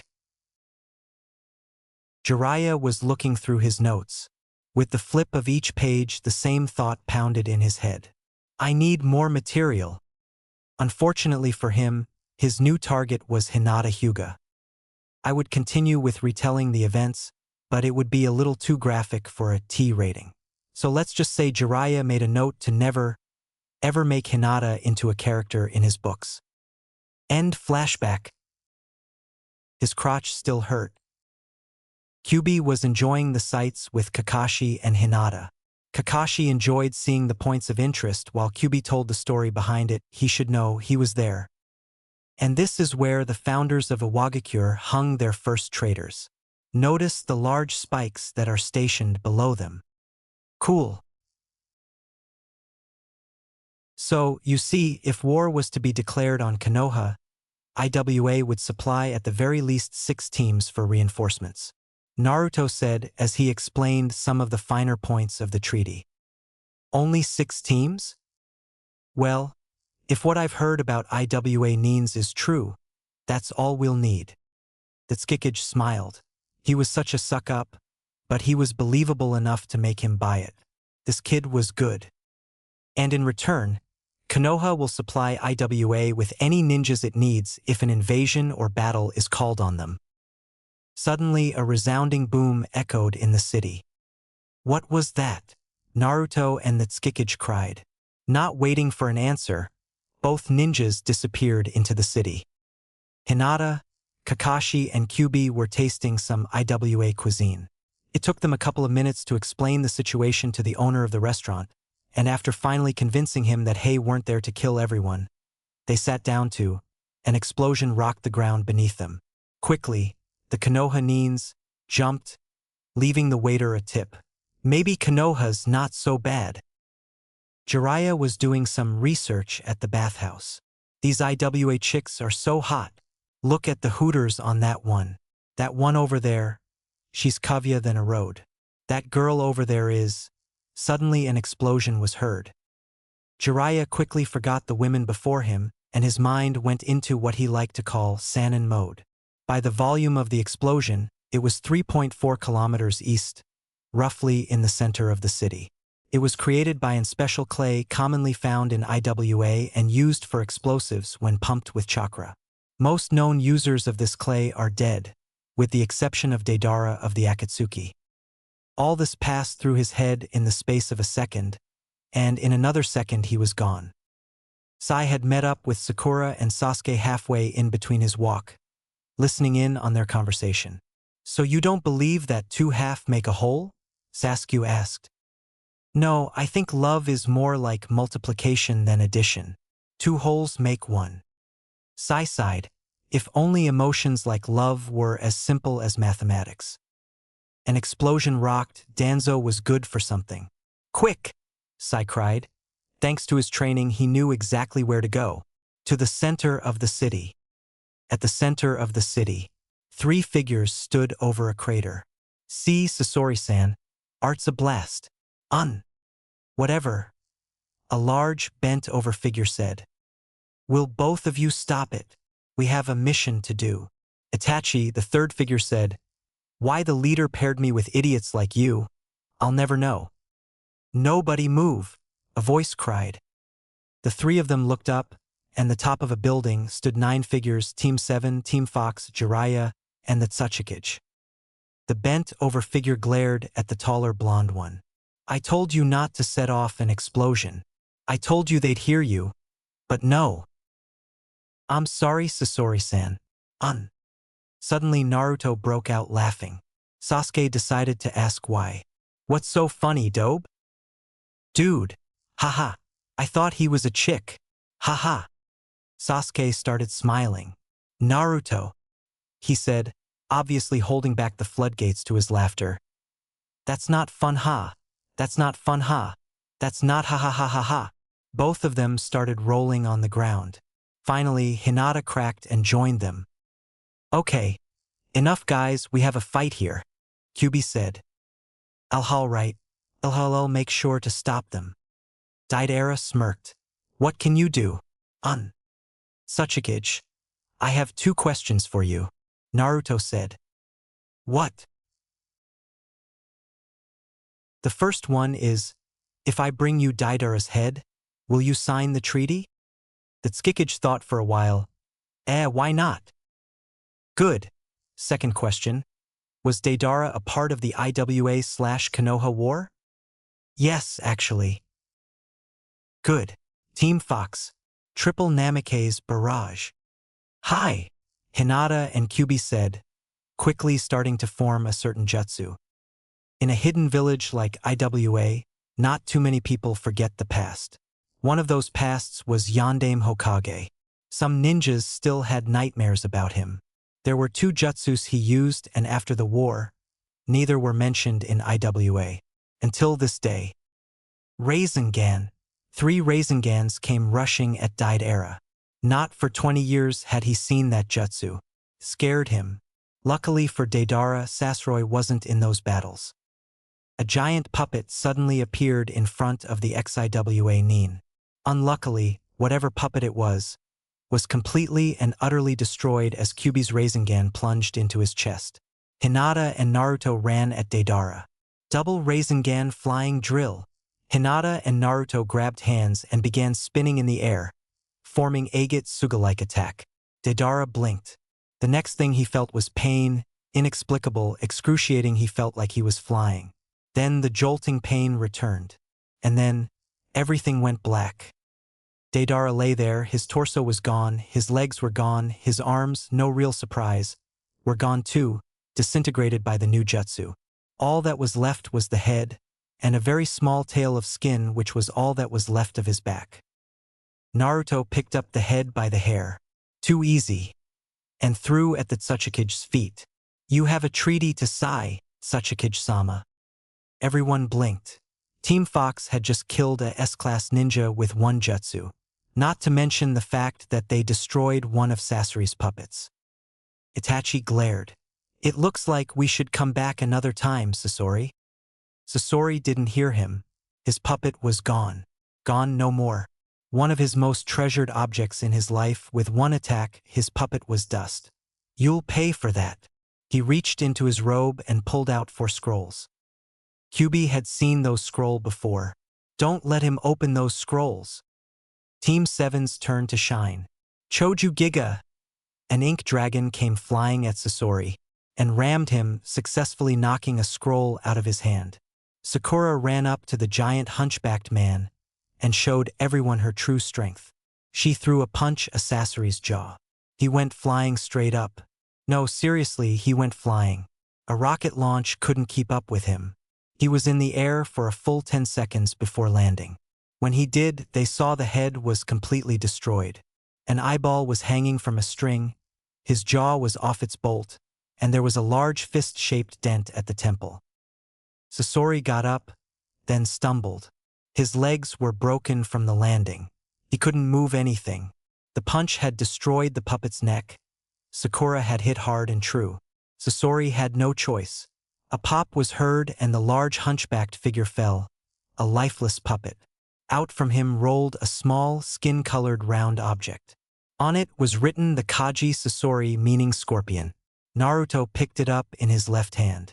He looked at it for about 5 seconds and crushed it. Itachi stared at the 7 ninjas now facing him. Wait, 7? He quickly counted them. Where was Sasuke? Chidori. Sasuke's voice called from behind him. Itachi stood there. Suddenly, just as the ball of lightning was about to hit him, he turned into a log.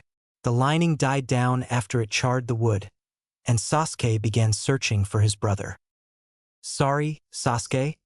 Everyone whirled in the direction the voice came from. Itachi stood on a building. "I cannot die today. I must leave." Sasuke threw 4 kunai. They only hit air as Itachi disappeared. Sasuke jumped after him. He reached the building, but his brother was nowhere to be found. "No! Where did you go, you coward? Come back and face me. I have to avenge our family. I have to kill you. Why did you do it?" Sasuke's fist quivered with rage.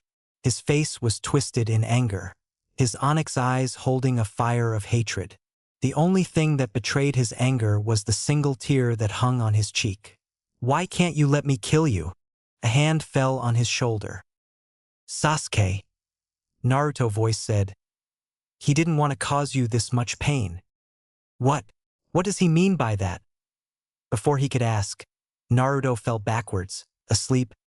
Before Sasuke could react, Kyuubi came with Hinata over his shoulder. Without a word, he picked up Naruto and slung him over his other shoulder. As he stood up, he glanced at Sasuke's surprised face. The double Rasengan flying drill takes a lot of chakra. Then, without another word, he turned and left for the hotel. The next day, the Tsuchikage signed the treaty, and the alliance between Konoha and IWA was final. He would leave for Konoha in 2 days for the celebration that would be held. Teams 7 and Fox were given that time to head back and tell the Hokage to prepare. They went on the trail home, happy that the mission was an absolute success. Jiraiya asked Naruto how he developed the flying drill jutsu Naruto preformed the other day. Naruto only smiled and replied, "What can I say? I'm a Namikaze." "Well, kid, I have to say I like you. You wouldn't happen to need another team member, would you?" "Sorry, that'd be a bad idea. I mean, you have a clan head, a clan hierarch, and a Biju on the same team. That's pretty unfair as it is. A Sannin would only make things more unfair." Naruto smiled again, then ran ahead to catch up with his team. That night, as the teams sat around a fire, Sasuke approached Naruto with a question. "What did you mean yesterday?" "What do you mean?" He did want to cause me this much pain thing?" "What are you talking about, team?" "You said that Itachi didn't mean to cause me this much pain." "I did." "Arg." Sasuke was about to get in his sleeping bag when he heard a soft, wispy voice. "I will answer your question another day." "When?" "When you're ready." When Teams Fox and 7 came back to Konoha, they immediately went to the Hokage Tower. Tsunade was pleased to hear that the Tsuchikage signed the treaty, but wasn't pleased that the two teams had gotten along, but was greatly pleased that Naruto had caused Jiraiya serious pain for researching on Hinata. When the teams had left, Tsunade was in a good mood, which soon changed into a bad mood as soon as the Sandiame gave a slight cough. Tsunade gave him a look, which was then followed by 200 Ryo. "I've really got to stop this." Naruto was in a rather generous mood that day, and he asked Team 7 if they had anything to do the next day. Sai had clan business to attend to, but Sasuke and Sakura were free the next day. "Good, come over tomorrow and bring swimsuits."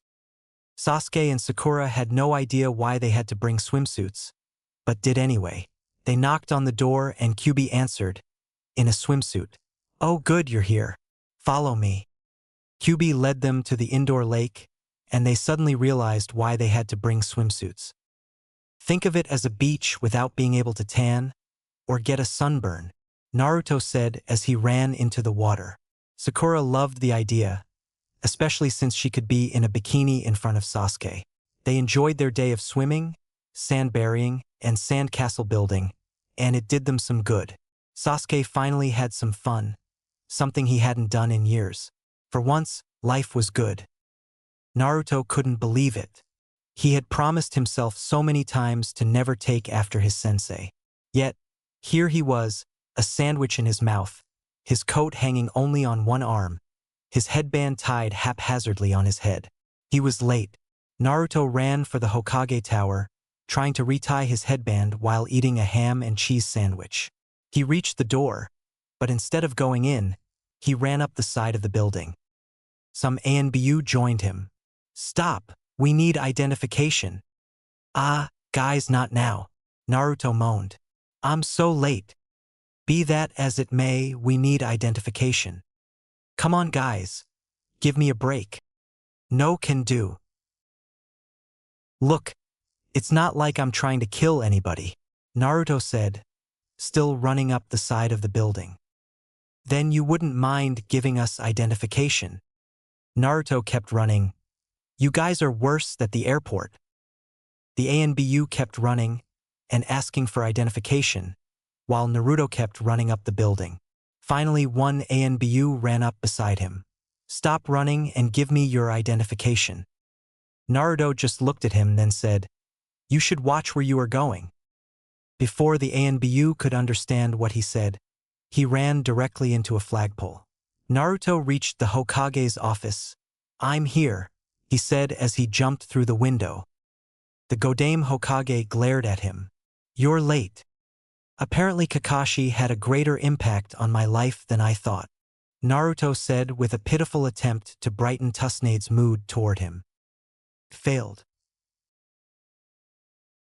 "So, the mission?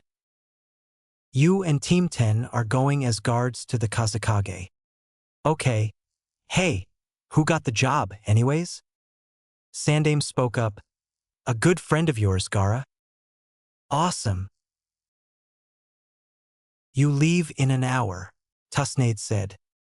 "Yes, ma'am," Naruto said before jumping out the window. "Are you ready, guys?"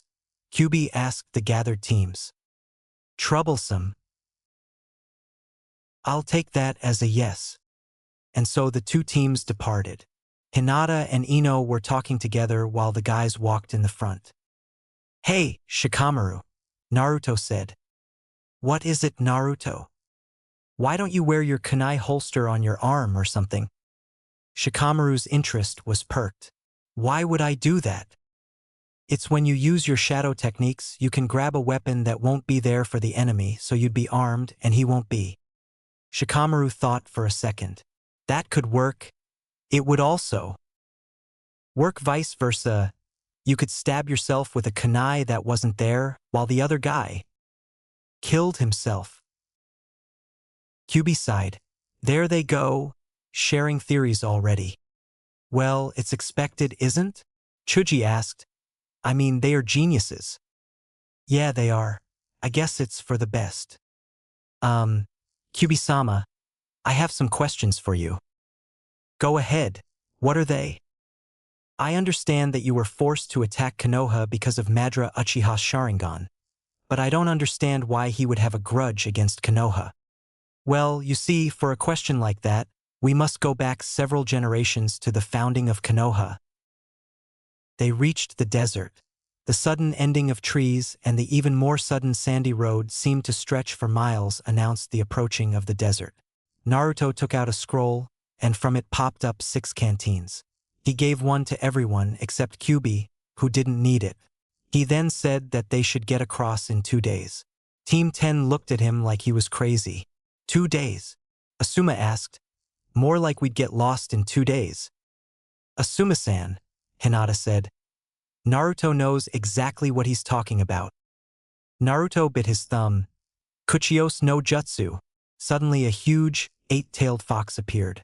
Team 10 stood in awe at the colossal size of it, and in a feminine voice it said, "Kyuubi-sama, Naruto-sama, Hinata-sama, I'm here to do your bidding." "How many times do I have to tell you not to suck up?" Kyuubi asked the kitsune. The giant fox grinned an innocent smile. "I have no idea what you're talking about, Kyuubi-sama." Yeah. Then under his breath he added, "Geez, you promote a kitsune one time, and suddenly they're your best friend and they drop anything to help you. Jasmine, we need you to get us to the sand. That shouldn't be too hard." "Not at all. I will take you there with all my speed." "Good. Okay. Everybody, let's mount up. As soon as the party had found a comfortable spot on Jasmine's back, she shot off into the desert. Soon, Sunagakure rose above the horizon. Thanks, Jasmine, that's enough. Okay, I'll drop you off here. Jasmine slowed to a stop and came to rest a mile from the cliff that surrounded Suna. Team Fox thanked Jasmine. She poofed away. Then they turned to Team 10. They looked sick. Don't worry, Naruto said. The first time is the worst. Ino ran over to a nearby dune and everyone heard her give up her lunch. The two teams walked into Sunagakure. It did not take long for a red-haired boy to come and greet them. Naruto, it has been too long, he said as he walked over and hugged the boy. Gaara, long time no see, buddy, the blonde responded. So how are things going in Konoha? Oh, the usual, but look at you, Kazekage. Oh, it's nothing really. Nothing? Okay. It's a little something. Oh, Gaara, before I forget, this is my team. You've already met Kyubi. Yo, the kitsune said. This is my future wife, Hinata Hyuga. It's wonderful to meet you, Kazekage-sama, Hinata said as she bowed. And this is Team 10, our companions. They are Shikamaru Nara, Chuji Akimichi, Ino Yamanka, and their sensei, Asuma Sarutobi. Welcome to Sunagakure, the village hidden in the sand. It didn't take long for Temari, a blonde with her hair done in 4 pigtails, to find Shikamaru. She had remembered the unexplained kindness he did to her at Chunin exams, and she wanted to repay him. Shikamaru would regret giving up on that day for the rest of his life. But we will leave them for now and join the rest of the party. They sat in the Kazekage's office. Gaara was briefing them on a rather disturbing situation. 2 weeks ago, an attempt was made on my life. I took care of the idiot who attacked me, but 2 days later he seemed to come back. What do you mean by come back? Naruto asked. That's just it. I'm not entirely sure, he just seemed to return from the dead. I have a question, Gaara. Did he have a little gold medallion? About yay big? Yes, actually. Okay. Second question. Did he wear a black robe with red clouds on it? Yes. How did you know? Naruto looked at Kyubi, and they both said the same name at the same time. Haiden. Who? Ino asked. He's a member of the Akatsuki and a follower of Jashin. Naruto answered. Who is Jashin? The followers of Jashin is a cult that mocks the true God, the Great One. Kyubi explained. The followers use demonic rituals and charms to grant immortality. Of course, the poor souls have no idea that they are really destroying themselves. Poor, wretched devils. Haiden is especially dangerous. The immortality ritual is especially dark, even for most of the followers. In short, he's an extremist. Naruto finished. The Akatsuki are also a force to be reckoned with. Their leader, whoever he is, believes that by using the power of all the Biju, he can create a jutsu that will bring peace to the world. What he doesn't mention is the destruction of most of the world. How do you know all of this? Gaara asked. Kyubi keeps tabs on the people after him. Naruto said simply. Interesting. Well, now that I know what is after me, would you like to be employed as my bodyguards until this threat is dealt with? No problem. I don't have to sleep, so I can watch over you 24/7, Kyubi said. And Hinata and I can place some fox summon guards on you too, Naruto said. And in the case of an emergency, we can be called and take care of them. Excellent. I'll have a hotel room set up for you and you can settle down there for a while. He picked up a stack of papers with a sand tentacle. Enjoy your stay in Suna. Let us now return to the poor Nara who is forced to eat at a 5-star restaurant and has no choice but to follow a drop-dead gorgeous woman all day. Troublesome, he mumbled under his breath. Admittedly, the food was good, but the walking was killing him. He only wanted to take a nap. Unfortunately for him, Temari's history lesson was boring him, only increasing the urge to sleep. This is where the first Kazekage declared Suna a hidden village. It was the year 723. ZZZZ. Tamari glanced at Shikamaru and nearly slapped him awake. Luckily for him, she decided to gently wake and ask him if he was tired. After all, coming all the from Konoha was a long and tearing trip. Hey, are you teared? Yes, actually. Well, my brother probably has a hotel room set up for you guys. Do you want to go there and we can continue this another day? That would not be troublesome. Tamari took him to the hotel, got him to his room, and made sure he was fast asleep before going off to find his teammates. They probably knew what he liked best, and that would probably make his day. The weeks slowly dragged by. After Tamari learned that Shikamaru's favorite thing to do was sleep, she went to his room, wrote a note saying, "Here's the rest of our day. Enjoy your sleep," and went off to enjoy herself. Shikamaru thought it was awesome to find a girl that would let him sleep for a whole 24 hours, and decided that he should at least try to be interested. As for the rest of our group, they were bored out of their minds. Haydn had not made another move since Gaara called, was starting to get a little. Naruto did made a bet. If I say I give up, he'll be here. Why do you say that? Hinata asked. Murphy's Law, my dear, Murphy's Law. Well, then I give up. Suddenly an alarm sounded. Naruto just smiled. We should have given up days ago. Gaara saw the red scythe-like blades dig into the dome of sand. This guy was becoming boring, each time it was the same attack. He knew that as the blade dug into the dome, Haydn was preparing a chakra-enhanced swing at the weakened area. It never happened. That's new. What's he up to? Gaara quickly prepared an eye of sand and sent it outside to check things out. The fox blade had the scythe locked in its swing, never to hit its target. I'm sorry, the Kazekage is not available. Can you leave a message? Before Haydn could say anything, much less attack, a seven-tailed fox with two round weapons rammed him. On time for once, Axel. I'm impressed. Axel is owned by Disney and Square Enix, not me. Unfortunately. You're just jealous of my good looks, Axel replied. Yeah, you can go. Axel poofed away, just as Haydn stood up. Do you F asterisk asterisk asterisk asterisk asterisk asterisk no F asterisk asterisk asterisk asterisk asterisk asterisk who I am, boy? Yes, you're Haydn, the follower of Jashin. The name Jashin was like a bad taste as Naruto spat it out. But do you know who I am? Why should F asterisk asterisk asterisk asterisk asterisk asterisk I care? Naruto smiled. In a flash he had rammed Haydn, knocking him off his feet. A second later, Haydn felt a dull pain on his cheek. There was a small trickle of blood. Naruto slapped Haydn's face. Come on up and at him. Haydn's face twisted with rage, and he started swinging his scythe blindly, hoping to land a blow on the arrogant boy. Naruto laughed. If you think you can hit me by doing that, you may just as well cut off your own head.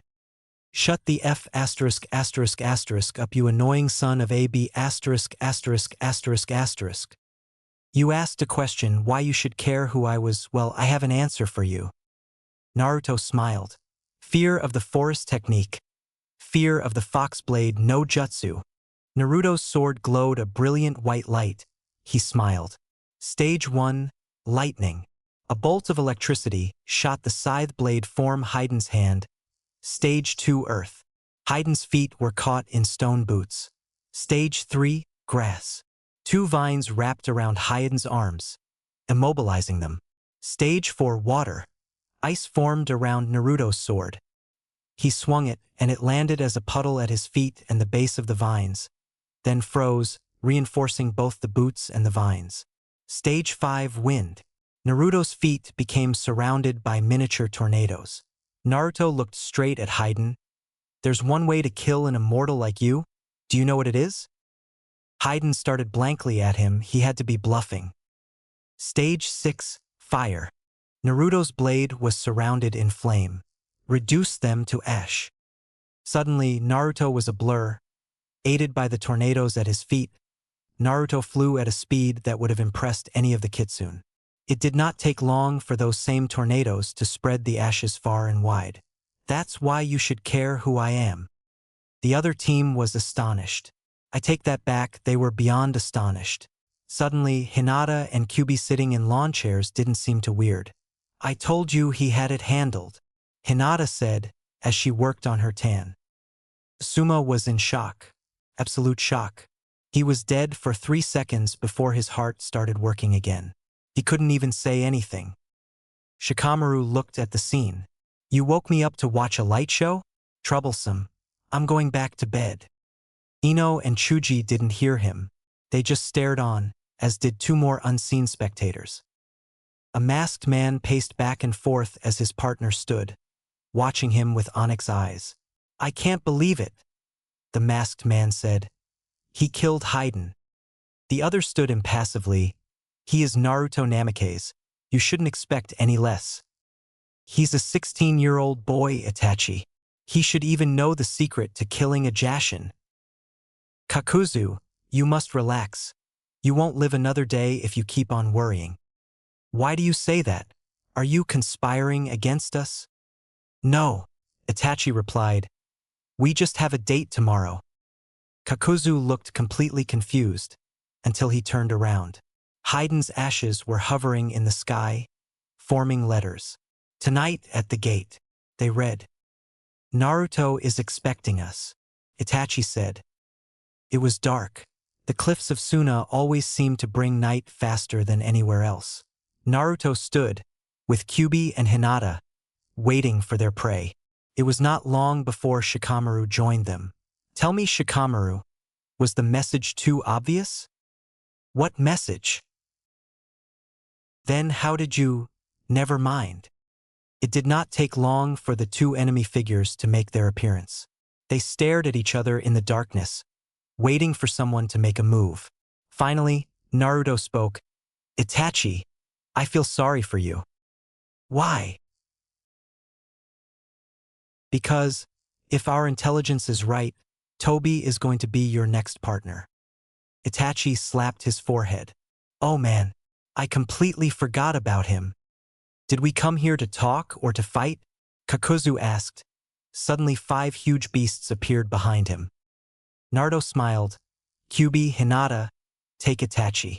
Shikamaru, you're with me. Team Fox, let's show this guys how to fight. They blurred. Suddenly, Itachi found himself again dodging thousands of chakra beams as Hinata launched her Shugohack Rokujion Sho. Kyubi, also dodging the thousands of chakra beams, kicked at him from behind, only to have poof into smoke. Cube suddenly felt cold steel being pressed against his neck. I'm better than that. Naruto fought 3 of the 5 great beasts. One was spewing fire, another water, a third one, lightning. The other 2 were keeping Shikamaru at bay. All the while, Kakuzu was using long tentacles to try and trip up the 2 fighters. He was unsuccessful each time. Shikamaru was lazily jumping around the field, unfortunately a little too lazily. His foot landed right next to a tentacle. Shikamaru landed on the sandy ground with a muffled thud. The wind beast stood over him with an evil glare. Suddenly it was crushed by a huge stone. One down, Naruto said, his blade covered in tiny pebbles. 4 to go. The earth beast saw what had happened and attacked Naruto. Kakuzu cursed. The earth one always had a stronger resistant will than the others. Now he had risked giving one of his stronger ones to the strange boy, while it needed to be on Naruto. Naruto saw the hesitation. Shikamaru, now!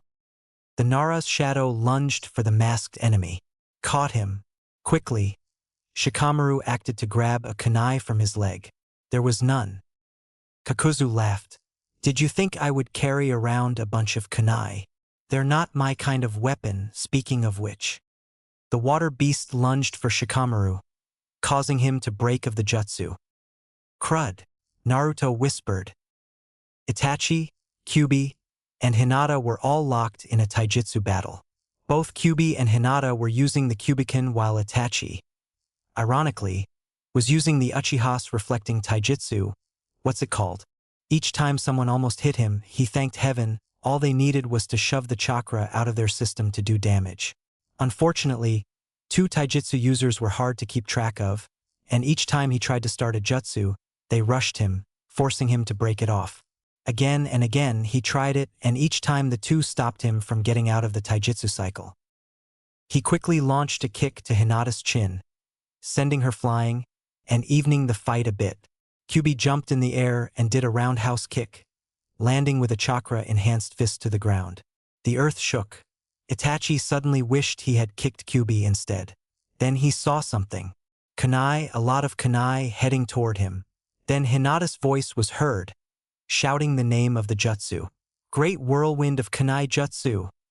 The kunai that were coming at him suddenly started orbiting Itachi at an amazing speed. They started getting closer. Itachi did the only thing he could do. He ran. Kakuzu cursed. Itachi had abandoned him. Oh well, I guess I'll just have to take the credit for bringing in Kyubi. Naruto suddenly had an idea. Kyubi, how's your chakra? Is that a rhetorical question? I need a flying Rasengan. Wow. I'll see what I can do. Naruto quickly stabbed the fire beast's chest, paralyzing it. Shikamaru. Shikamaru nodded and tried it again. Kakuzu laughed. You think that'll stop me? He jumped over the shadow, only to see a bright blue ball bounce off the ground in front of him. It exploded. The beasts quickly dissolved. Kakuzu was no more. Kyubi came up panting. Man, that's a lot of work. I'm actually going to have to sleep after that. Itachi? Naruto asked. Escaped. Naruto pretended to curse. We almost had him. Don't worry, we'll get him next time. The next day, Team Fox and Team 10 waved goodbye to the Kazekage and his family. Come again, Naruto, Gaara said. When I'm Hokage, we'll have plenty of meetings. Okay? Sounds good. After Jasmine gave them a ride back to Konoha, the two teams went up to the Hokage Tower. Mission success, Hokage-sama. Naruto reported. That's wonderful, Asuma. They were no problem at all, Hokage-sama, Asuma said. Wonderful. Sarutobi smiled. Tsunade sent him a glare. You may go. Somewhere, at the Atsuki hideout, a blond man with nearly 1,000 piercing on his face paced the floor. Why did you abandon him, Itachi? I had no choice, and when I tried to go back, he was already dead. The blonde-haired man cursed. This Naruto is becoming a thorn in my side, but we cannot kill him without risking the Kyubi. He paused. What do you think, Itachi? Naruto is a formidable foe. He is very strong, and very influential in Konoha. The blonde sighed. Toby, get in here. A black-haired man with a strange orange mask came in. Toby is a good boy. Meet your new partner, Toby. Where is he, Leader-sama? All I see is Itachi-san. Both the leader and Itachi sweat dropped. He is Itachi, the leader said. Ooh yay. Now go, both of you. Two wooden doors closed behind them as they left.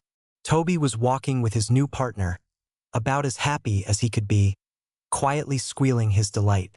It did not take long for Itachi to crack. Toby, shut up. He activated his Sharingan and stared into the eye hole of the mask, only to meet a mirrored Sharingan eye.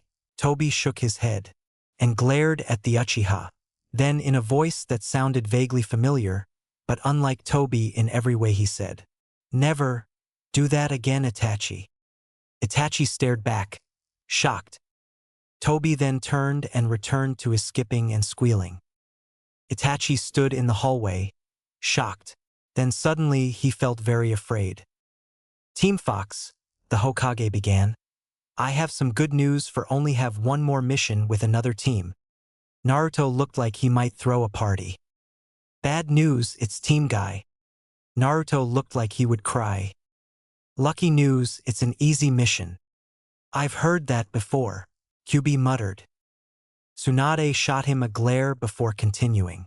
This mission requires you to go to Kusagakyur, the powerful hidden village in the grass. Dashed. But I thought it wasn't a powerful hidden village, Naruto said. You should have learned by now to stop interrupting. Tsunade gave Kyubi a gracious sigh, approving of his scolding to Naruto, then continued. While it is not a powerful hidden village, they relentlessly demand the honor of being called so. We have decided to agree to this claim. However, before we do, we have to inspect their ninja academies and barracks and such. You want us to spy on them? Hinata asked. No, this is a completely legitimate effort to help them. They need it. Then why are you sending us? Naruto asked. I'm sure you can find a more than eager genin team to take this mission. Actually, I already have. You are to be their escort. Escort? Kyubi asked. Allow me to explain. For some unknown reason, the road to and from Kusa has gotten increasingly more dangerous. So you're sending 2 teams of at least Chunin-level ninjas to protect them? Seems like a waste of manpower, Hinata said. Well, it's a little more complicated than that. Oh, boy, here we go. Naruto began. We sent some ANBU after the last ambush and they found evidence of Chunin-level ninjutsus, genjutsus and weapons and a lot of them. So basically, you think that there possibly be a threat to these genin? Yes. I'm out. What? With all due respect, Tsunade-sama, it's a waste of our abilities. Even if you're just testing our ability to work with other teams, it's a waste. Tsunade looked at him very hard and very long. Finally she said, I thought you might say that, which is why I made sure that the team I hired for this mission is Team 22. 22?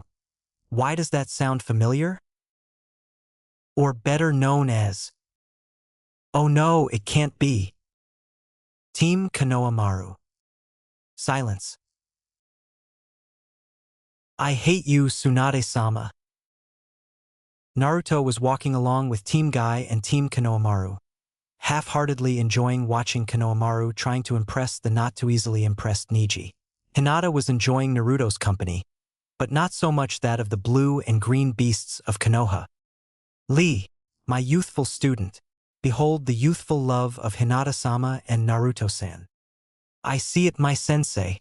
It is so youthful. It has inspired me to run 10,000 laps around Konoha when we get back. Neji and Tenten were deeply ashamed by their conduct. It was not long before the 3 teams made it to grass country. They found it to be a very relaxing plain country.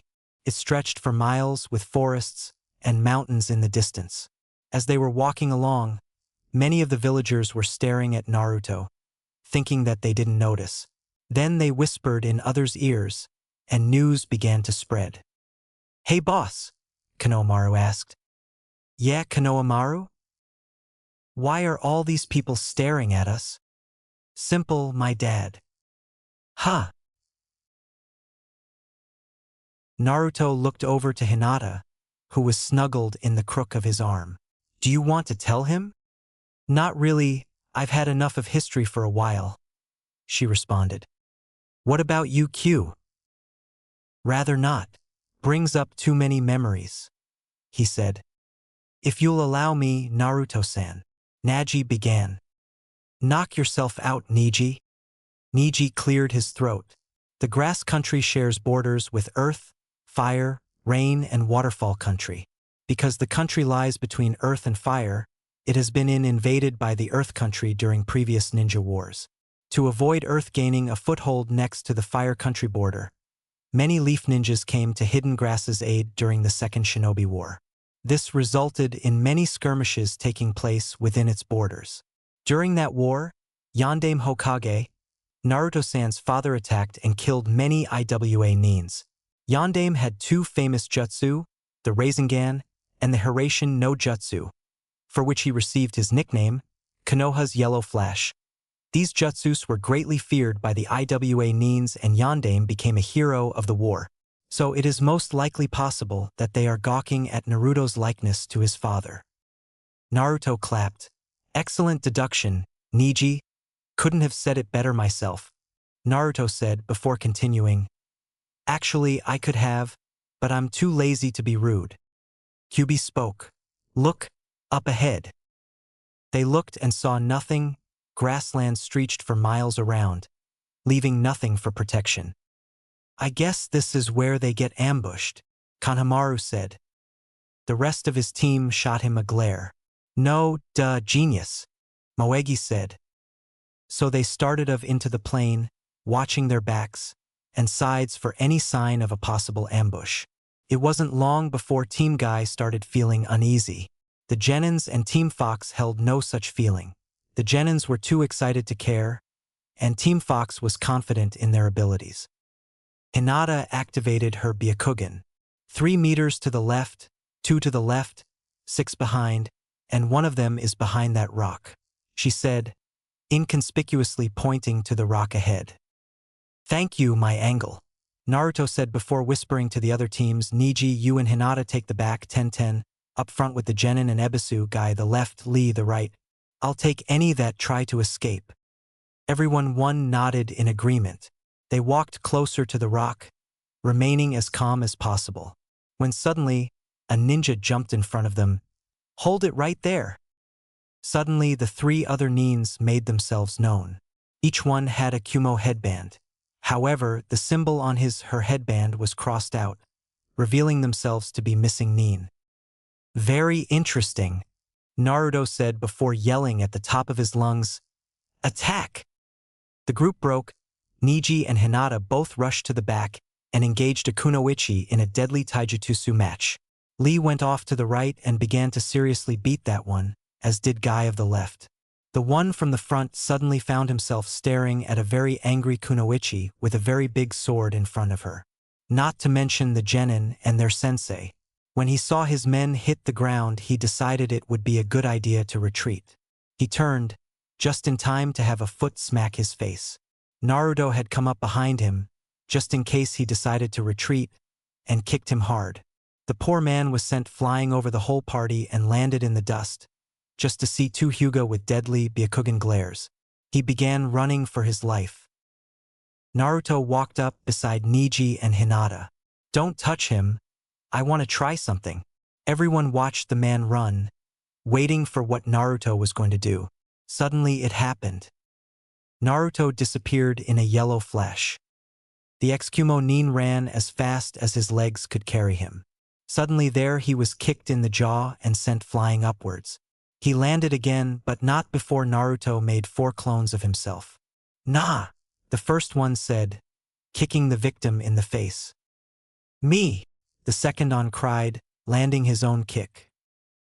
Ka, the third one kicking also. Zay, the fourth one cried. His kick sent the missing nin into the air. Naruto, Naruto cried, Rasengan in hand. The helpless victim cried, unable to do anything, as the glowing blue orb approached him. Rasengan Radan.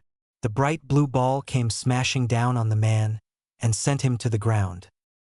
Naruto landed with grace as his clones puffed from existence and headed back to the open mouth, eyes wide, shocked into a stupor teams. Naruto walked past them. Come on, we have an appointment to keep up. Boss, Konohamaru began. How did you do that? Naruto turned, smiled and said, Namikaze, family secret. The rest of the trip was uneventful. Hinata eventually became so bored she pulled out a tiny metal tube and began to tinker with it. Kyubi decided it was time for some exercise and began running in the field as a good-sized fox. Tenten began sharpening a kunai. Ebisu secretly took out a small orange book and fell to the back of the party.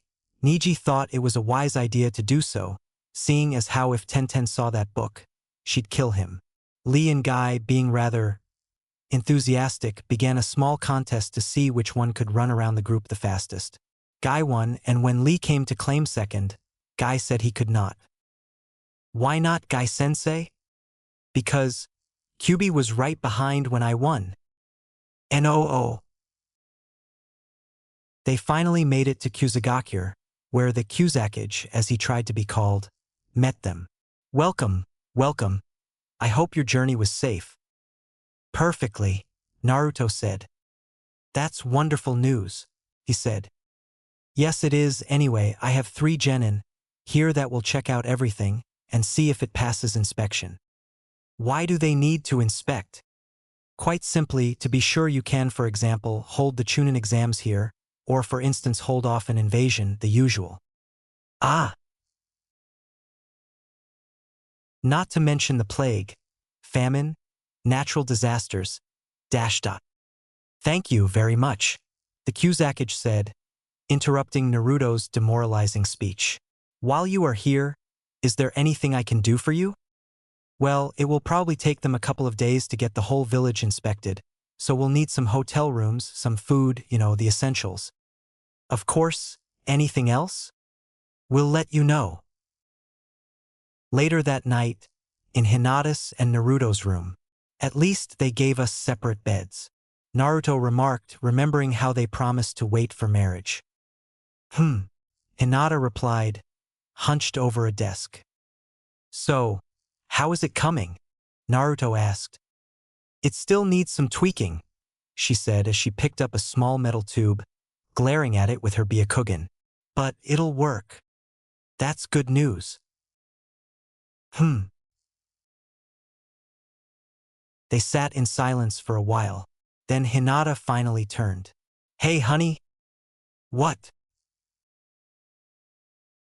How did you do that earlier today? I thought you knew how the Hiraishin no Jutsu worked. I do, threw seals on those 3-pronged kunai. But you didn't have any of those on you, so how? Well, you remember the time I kicked him and he landed in front of you and Niji? Yeah. Well, right before I kicked him I began to write the seal on my hand. When I came up to kick him, I put my hand on his sandal right before I made contact, so that the seal would allow me to teleport over to him. Is that what you were testing? No, I was testing to see if I could use the jutsu. Ah. And what's especially cool about that seal is that it fades after 3 minutes from its use, leaving no proof for anyone to follow. That's cool, she said. Well, it's late. I'm going to bed. Okay. I better get some sleep too. I'll change out here, you can take the restroom. Thank you. They changed into their nightwear, kissed goodnight, then went to sleep. The next morning, the genin were studying several possible Chunin exam arenas, and were almost ready to report in. You got the notes, Udon? Konohamaru asked. Of course. Excellent. Now let's get back to the hotel. They were walking along, enjoying the grass countryside. It was very peaceful enough for Konohamaru and Moegi to let their guard down. A pair of yellow eyes watching them grew very happy. The team walked along, oblivious to the danger that lurked so near to them. Udon suddenly felt a presence. He kept quiet, probably nothing. A shadow flew across the path behind them. Udon suddenly felt uneasy. Another shadow.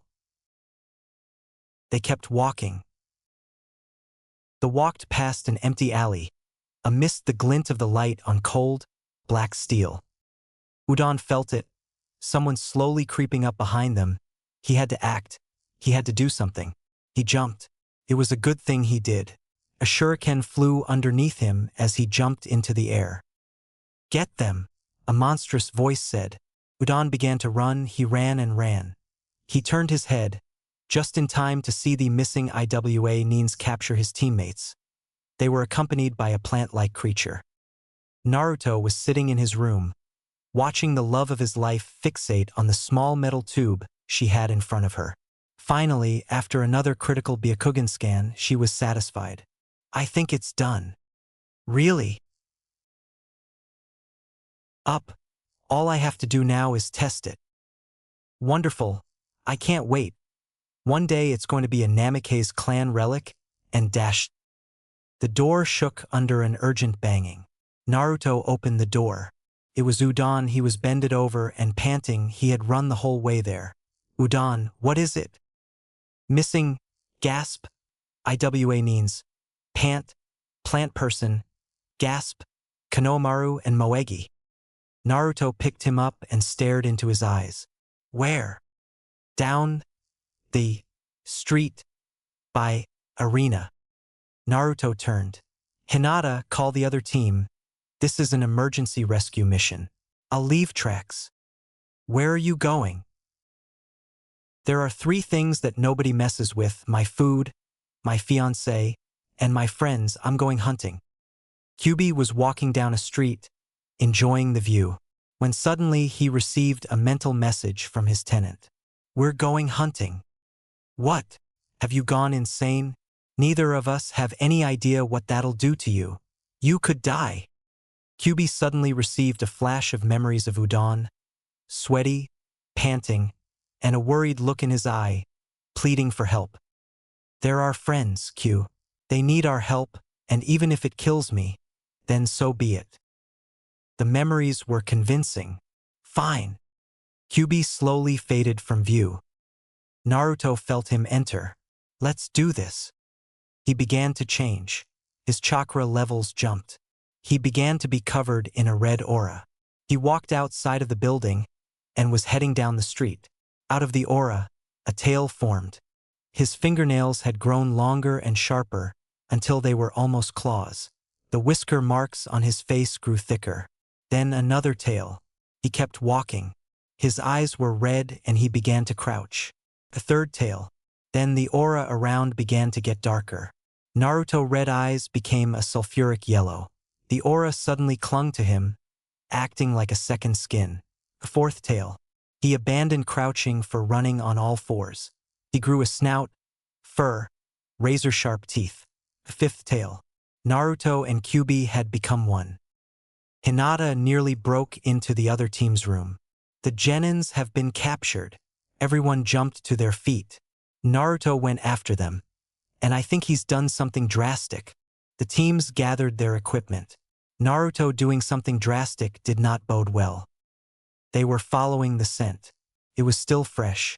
Find them, save them, and kill anybody who was trying to stop them. They clawed the ground, leaving a mark, easy enough to follow. Team Guy and Hinata were jumped out of the building. How do we know where they went? Tenten asked. Naruto said he'd leave us tracks. What does that mean?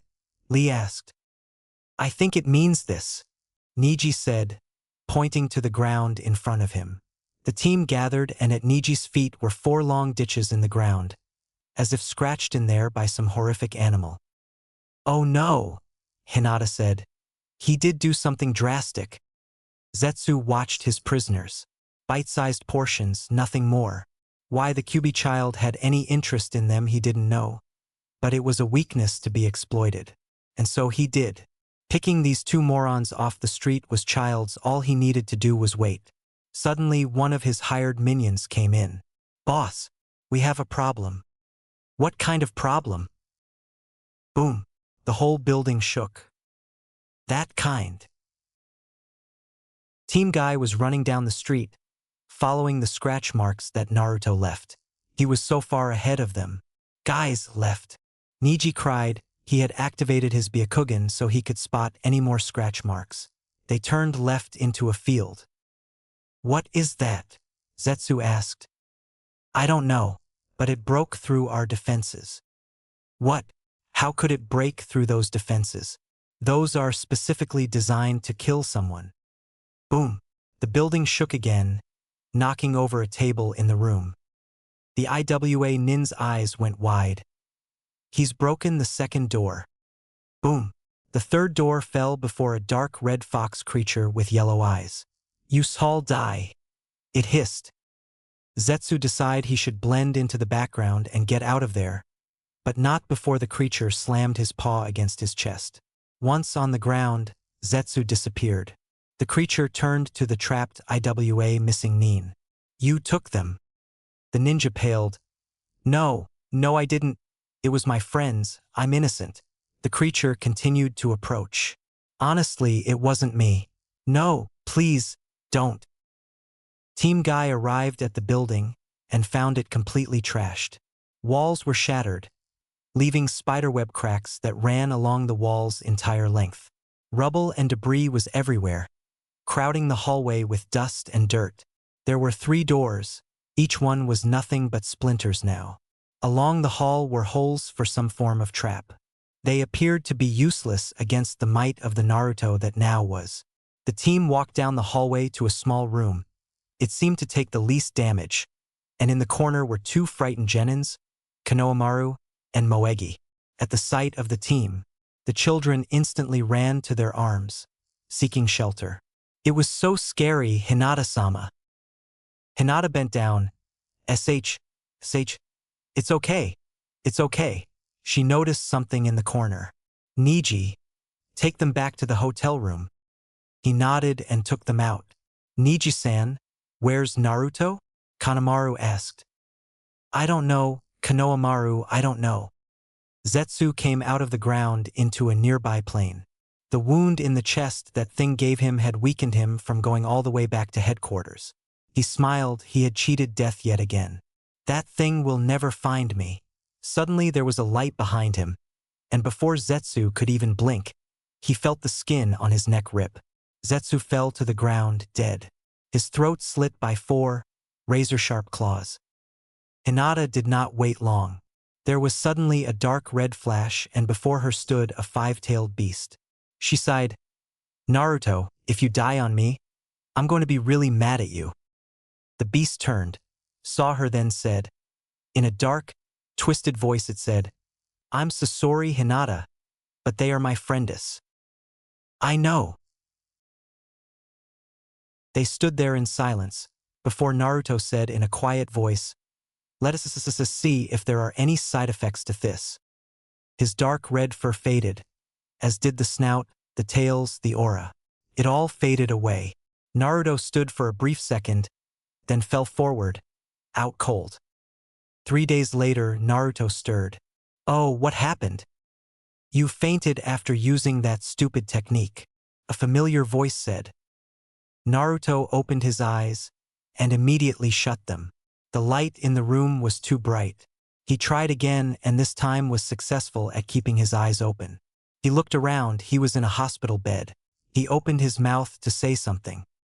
Konoha, she answered the unspoken question. He opened his mouth again and was able to get 2 words out before she harshly answered him, Are you dash? Mad? Yes. Naruto hung his head. But I can't stay mad at you, no matter how hard I try. Naruto looked up. Besides, you're getting punished enough. Naruto looked up at her, with a confused look on his face. Suddenly, Kyubi's voice echoed in his head. Kit, apparently there are some side effects. I have no idea how long these will last. But... Naruto ran to a mirror. A scream echoed in the hospital. On Naruto's head were 2 fox ears. His human ones were gone and had been replaced by the fox ones that stood on his head. You also have a tail, Hinata said. Naruto turned around and barely saw the white tip of his newfound turned again, the same result. Hinata laughed. It looked like Naruto was chasing his tail. He looked at her. This isn't funny. Who knows what other side effects there are? On the bright side, you have very sensitive hearing. Not now, Q. Come on, it's not that bad, Hinata said. Not that bad? Who knows what this will do to our family? All of our kids could have fox ears. Then the 2nd generation of the Namikaze clan will be known for their hearing abilities. But... No buts. But... What did I just say? Naruto sighed, signaling his surrender. Hinata smiled. Come on, let's go home.